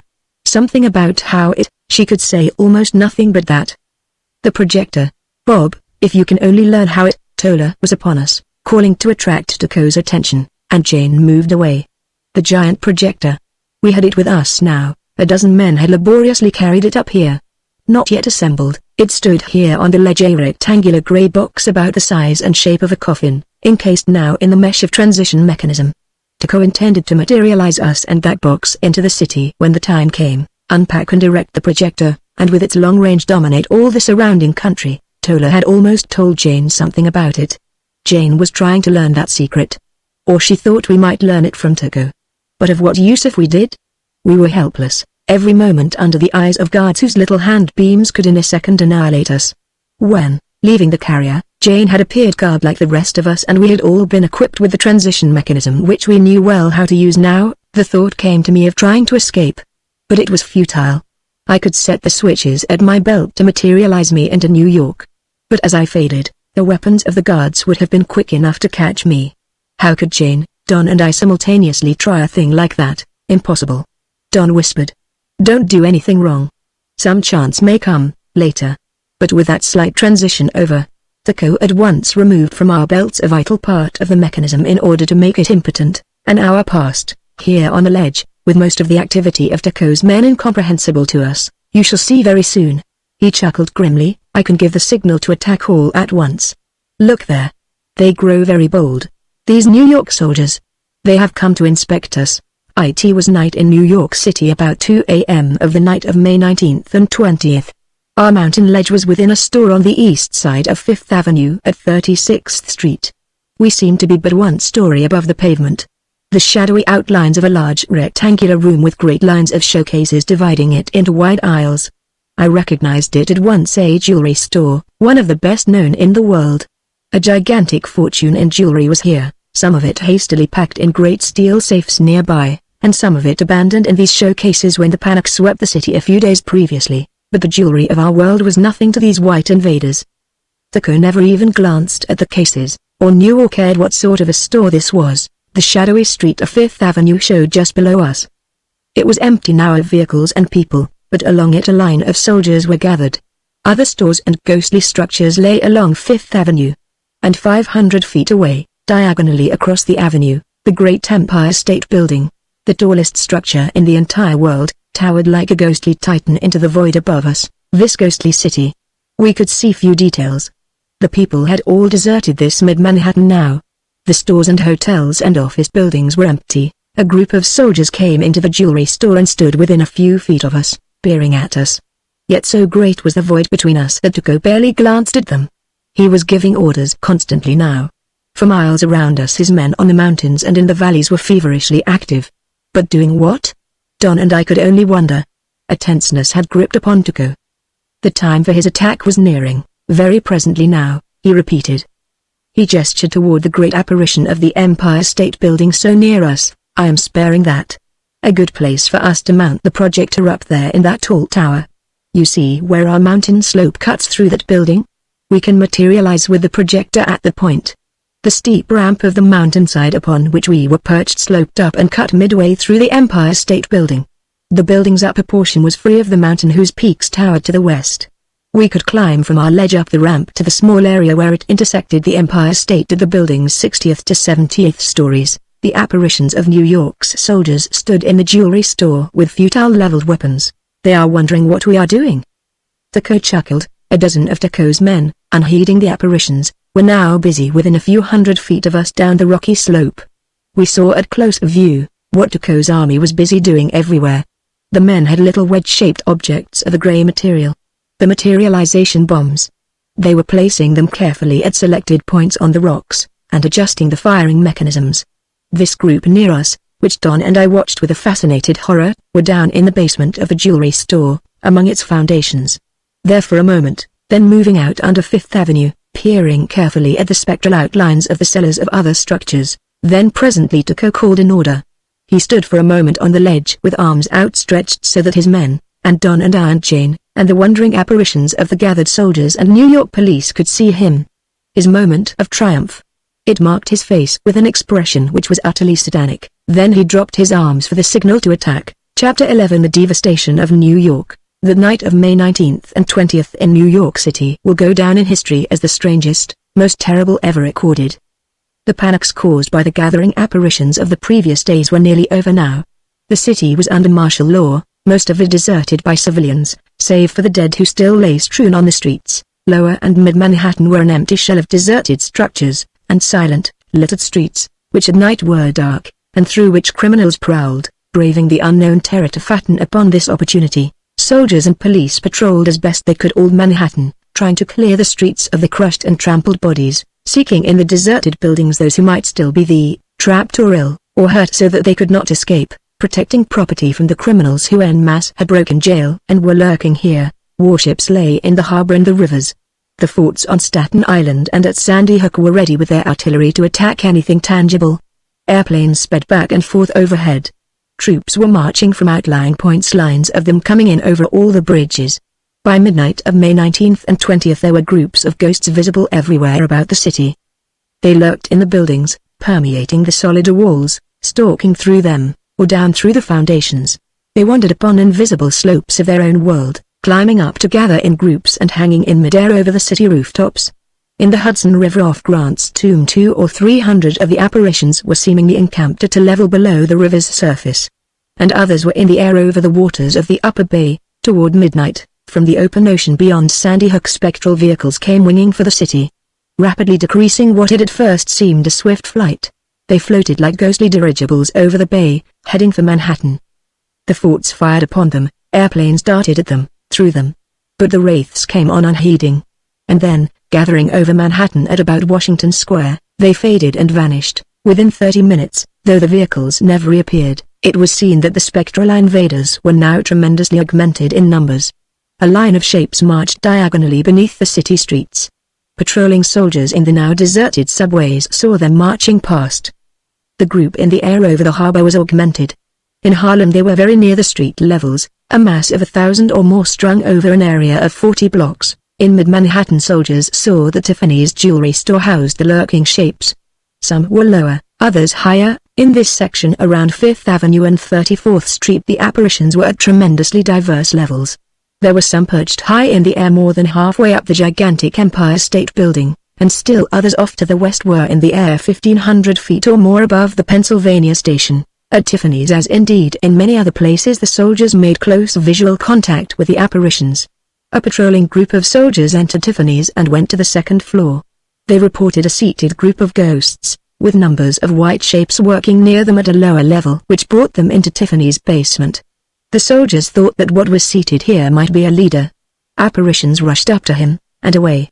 And here the soldiers saw what seemed the wraiths of two girls, seated quietly together, helmeted and garbed like the men. And men seemed watching them. By 1:30 there was great activity, constant movement of the apparitions everywhere. Doing what? No one could say. The attack, so closely impending now, was presaged by nothing which could be understood. There was one soldier who at about 1:30 a.m. was watching the specters which lurked seemingly in the foundations of Tiffany's. He was called to distant Westchester, where the harried army officials had their temporary headquarters this night. He sped there on his motorcycle, and so by chance he was left alive to tell what he had seen. The wraiths under Tiffany's were placing little wedge-shaped ghostly bricks very carefully at different points. It occurred to this soldier that they were putting them in spaces coincidental with the building's foundations, and then came the attack. The materialization bombs as we knew them to be were fired progressively over a few minutes, at 1,000 different points. The area seemed to be from the Battery to 72nd Street. Observers in circling airplanes saw it best. There were few others left alive to tell of it. The whole thing lasted 10 minutes. Perhaps it was not even so long. It began at Washington Square. The little ghostly wedges which had been placed within the bricks of the arch at the foot of Fifth Avenue began materializing, turning solid. From imponderability they grew tangible, demanded free empty space of their own. Wedged and pushed with solidifying molecules and atoms, each demanding its little space and finding none. Encountering other solidity, outraged nature. No two material bodies can occupy the same space at the same time. The Washington Arch very queerly seemed to burst apart by a strangely silent explosion. The upper portion toppled and fell with a clatter of masonry littering the avenue and park. Then a house nearby went down, then another. Everything seemed to be crumbling, falling. That was the beginning. Within a minute the chaos spread, running over the city like fire on strewn gasoline. Buildings everywhere came crashing down. The street heaved up, cracking apart in long jagged lines of opening rifts as though an earthquake were splitting them. The subways and tubes and tunnels yawned like black fantastic chasms crossed and littered by broken girders. The river waters heaved with waves lashed white as the great bridges fell into them, and sucked down and closed again with tumultuous whirlpools where the water had rushed into the cracked tunnels of the riverbed. Of the towering skyscrapers the Woolworth was the first to crumble. It split into sections as it fell across the wreckage which already littered City Hall. Then the Bank of Manhattan building, crumbling, partly falling sidewise, partly slumping upon the ruins of itself. Simultaneously the Chrysler building toppled. For a second or two it seemed perilously to sway. Breathless, awesome seconds. It swayed over, lurched back like a great tree in the wind. Then very slowly it swayed again and did not come back. Falling to the east, its whole giant length came down in a great arc. The descent grew faster, until, in one great swoop it crashed upon the wreckage of the Grand Central Station. The roar of it surged over the city. The crash of masonry, the clatter of its myriad windows, the din of its rending, breaking girders. The giant buildings were everywhere tumbling like falling giants, like titans stricken by invisible tumors implanted in their vitals. It lasted 10 minutes. What infinitude of horror came to proud and lordly Manhattan Island in those momentous 10 minutes. 10,000 patrolling soldiers and police, bands of lurking criminals, and men, women and children who still had not left the city, went down to death in those 10 minutes. Yet no observer could have seen them. Their little bodies, so small amid these titans of their own creation, went into oblivion unnoticed in the chaos. The little solidifying bombs of the white invaders did their work silently. But what a roar surged up into the moonlit night from the stricken city. What tumult of mingled sounds. What a myriad of splintering, reverberating crashes, bursting upward into the night, echoing away, renewed again and again so that it all was a vast pulsing throb of terrible sound. And under it, inaudible, what faint little sounds must have been the agonized screams of the humans who were entombed. Then the pulse of the great roaring sound began slowing. Soon it became a dying roar. A last building was toppling here and there. The silence of death was spreading over the mangled litter of the strewn city. Dying chaos of sound. But now it was a chaos of color. up-rolling clouds of plaster dust, and then darker, heavier clouds of smoke. Lurid yellow spots showed through the smoke clouds where everywhere fires were breaking up, and under it, within it all, the vague white shapes of the enemy apparitions stood untouched, still peering curious, awed, triumphant at what they had done. Another 10 minutes passed, then half an hour, perhaps. The apparitions were moving now. The many little groups were gathering into fewer, larger groups.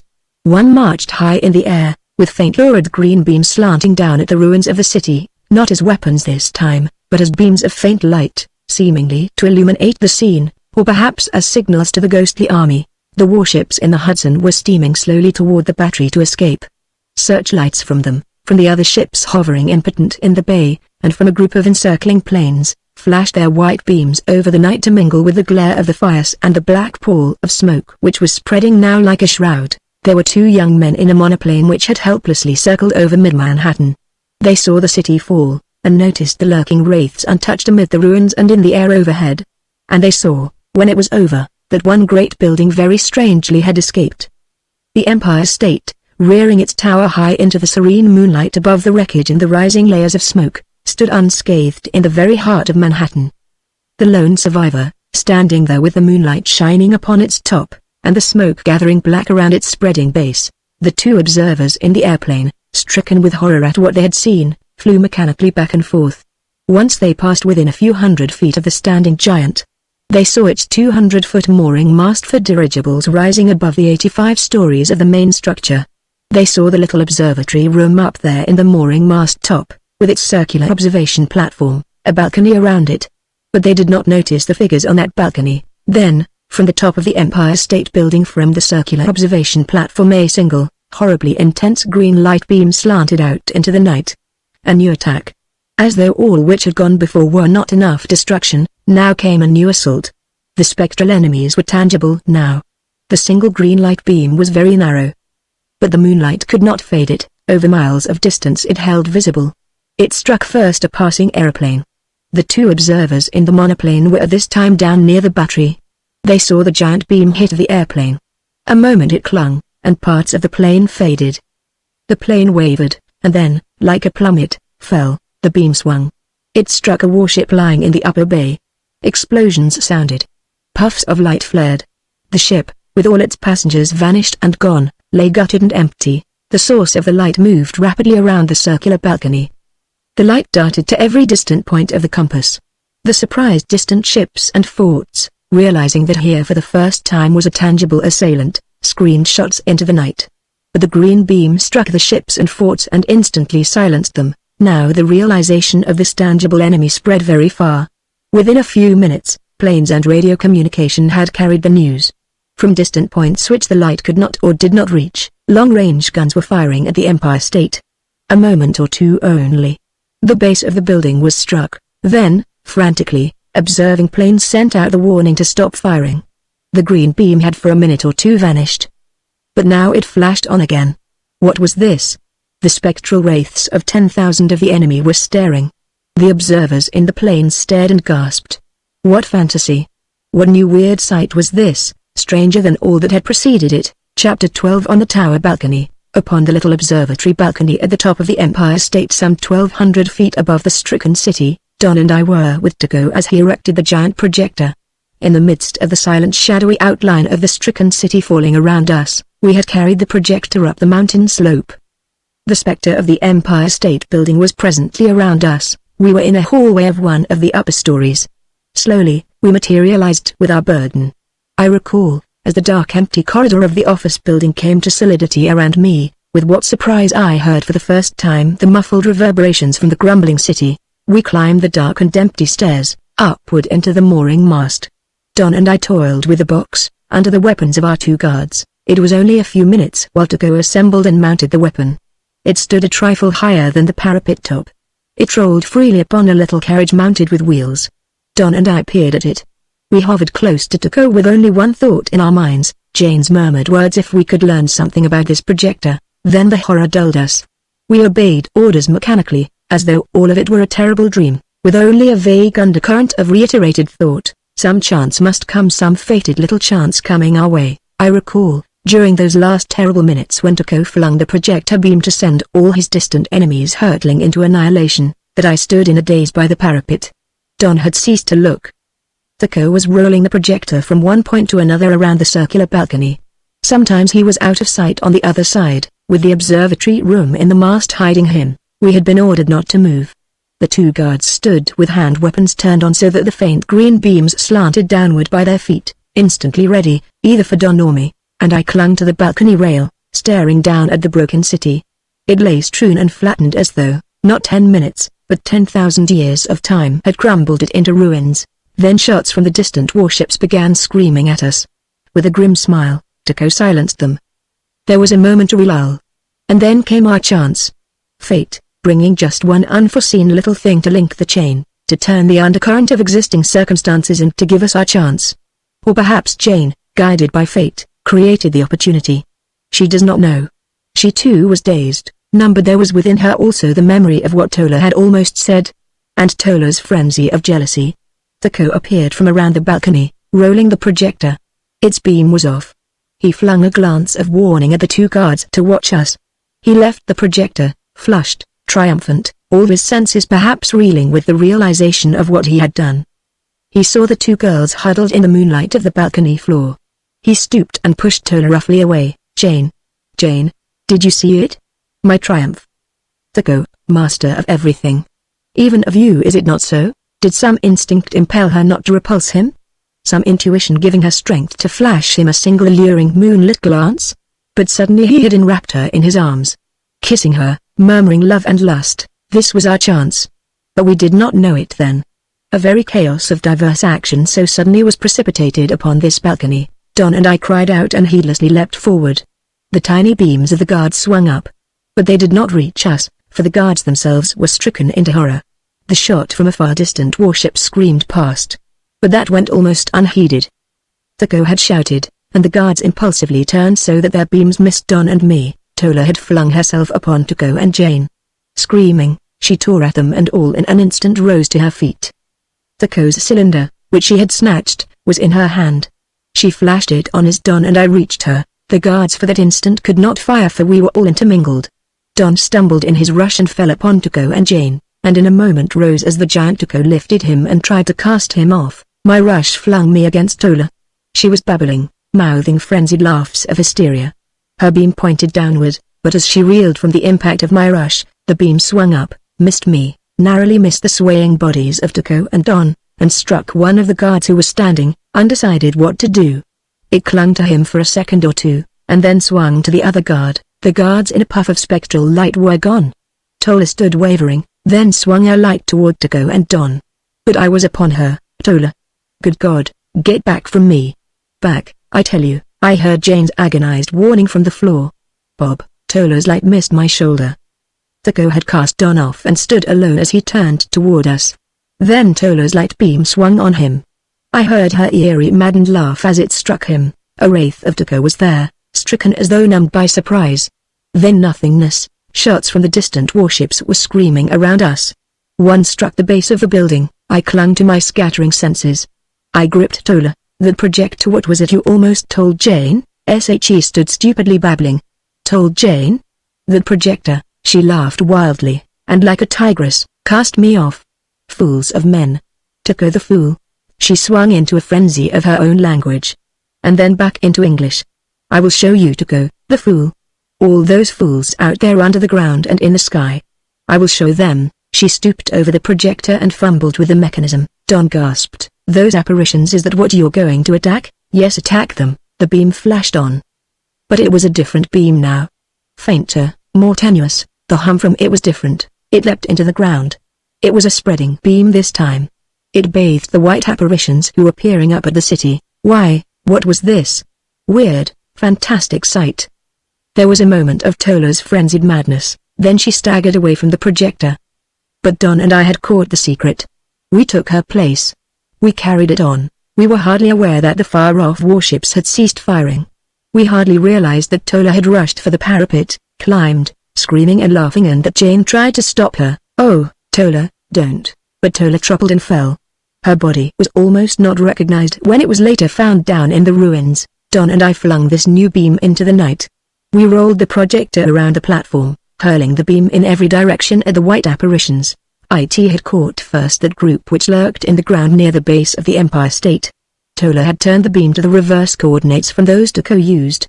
It penetrated into the borderland, reached the apparitions and forcibly materialized them. A second or two it clung to that group of white men's shapes in the ground.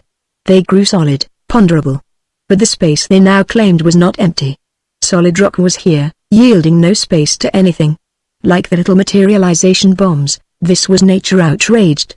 The ground and the solid rock heaved up, broken and torn, invisibly permeated and strewn with the infinitesimal atomic particles of what a moment before had been the bodies of living men. We caught with a beam that marching line of apparitions beneath the ground surface, a section of Tuco's army which was advancing upon Westchester. The city streets over them surged upward. And some we caught under the rivers and within the waters of the bay, and the waters heaved and lashed into turmoil. Then we turned the beam into the air. The apparitions lost contact with their invisible mountain peaks. And with sudden solidity, the gravity of our world pulled at them. They fell. Solid men's bodies, falling with the moonlight on them.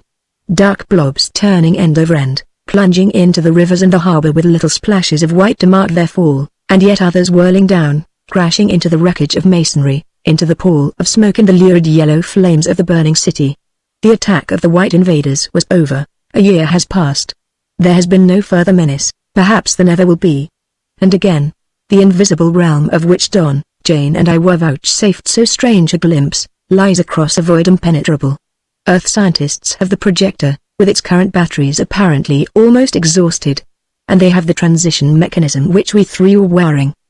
But of those, the vital element had been removed by Tuco and was gone with him.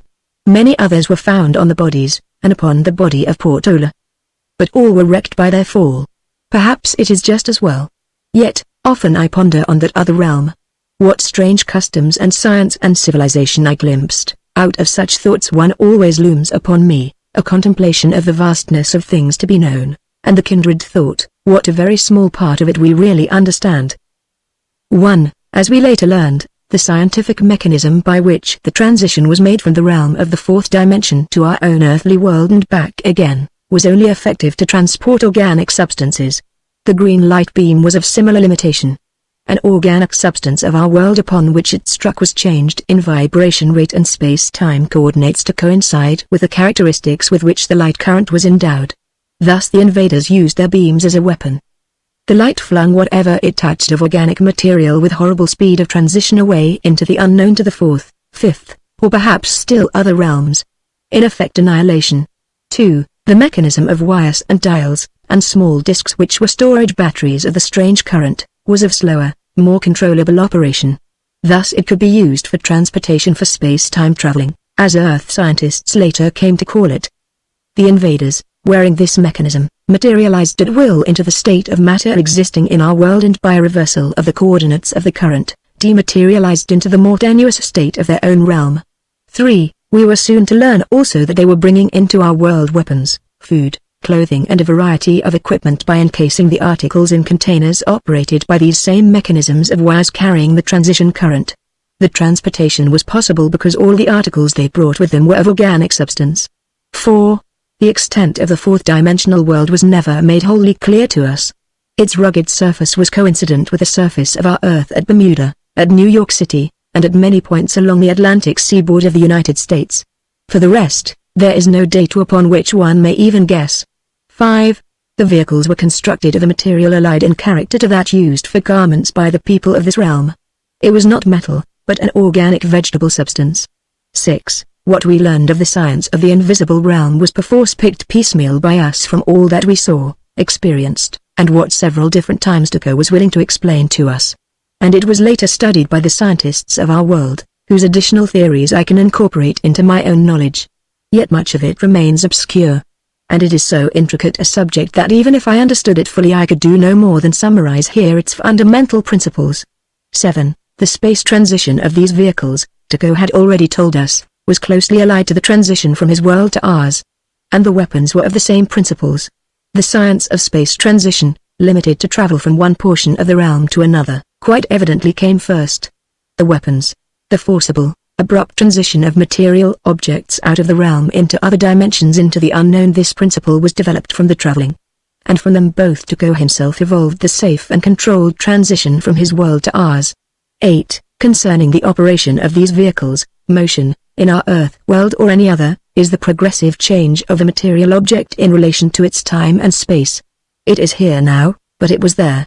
Both space and time undergo a simultaneous change. The object itself remains unaltered, save in its position. 9. In the case of the vehicles, the current I have already mentioned, used in the mechanism for the transition from Earth to the other realm, that current, circulating in the organic material of which the vehicle was composed, altered the state of matter of the carrier and everything within the aura of the current's field. The vehicle and all its contents, with altered inherent vibratory rate of its molecules, atoms and electrons, was in effect projected into another world. A new dimension was added to it. It became an imponderable wraith, resting dimly visible in a sort of borderland upon the fringe of its own world. 10. Yet it had not changed position. It still remained quiescent. Then the current was further altered, and the time and space coordinates set into new combinations. This change of the current was a progressive change, controlled and carefully calculated by what intricate theoretic principles and practical mechanisms no scientist of our world can yet say. 11. It is clear, however, that as this progressive change in space-time characteristics began, the vehicle perforce must move slightly in space and time to reconcile itself to the change. 12. There never has been a seemingly more abstruse subject for the human mind to grasp than the theories involving a true conception of space-time. Yet, doubtless, to those of Tuko's realm, inheriting, let me say, the consciousness of its reality, there was nothing abstruse about it. 13. An analogy may make it clearer. The vehicle, hovering in the borderland, might be called in a visible but gaseous state. A solid can be turned to gas merely by the alteration of the vibratory rate of its molecules. 14. This unmoving, gaseous, vehicle, is now further altered in space-time characteristics. Suppose we say it is very slightly thrown out of tune with its spatial surroundings at the time which is its present. Nature will allow no such disorganization. The vehicle, as a second of time passes, is impelled by the force of nature to be in a different place. This involves motion. A small change in the first second. Then the current alters it progressively faster. The change, of necessity, is progressively greater, the motion more rapid. 15. And this, controlled as to direction, became transportation. The determination of direction at first thought seems amazingly intricate. In effect, that was not so. With space-time factors set as a destination, i.e., the place where the vehicle must end its change at a certain time, all the intermediate changes become automatic. With every passing second it must be at a reconcilable place, the direction of its passage perforce being the shortest path between the two.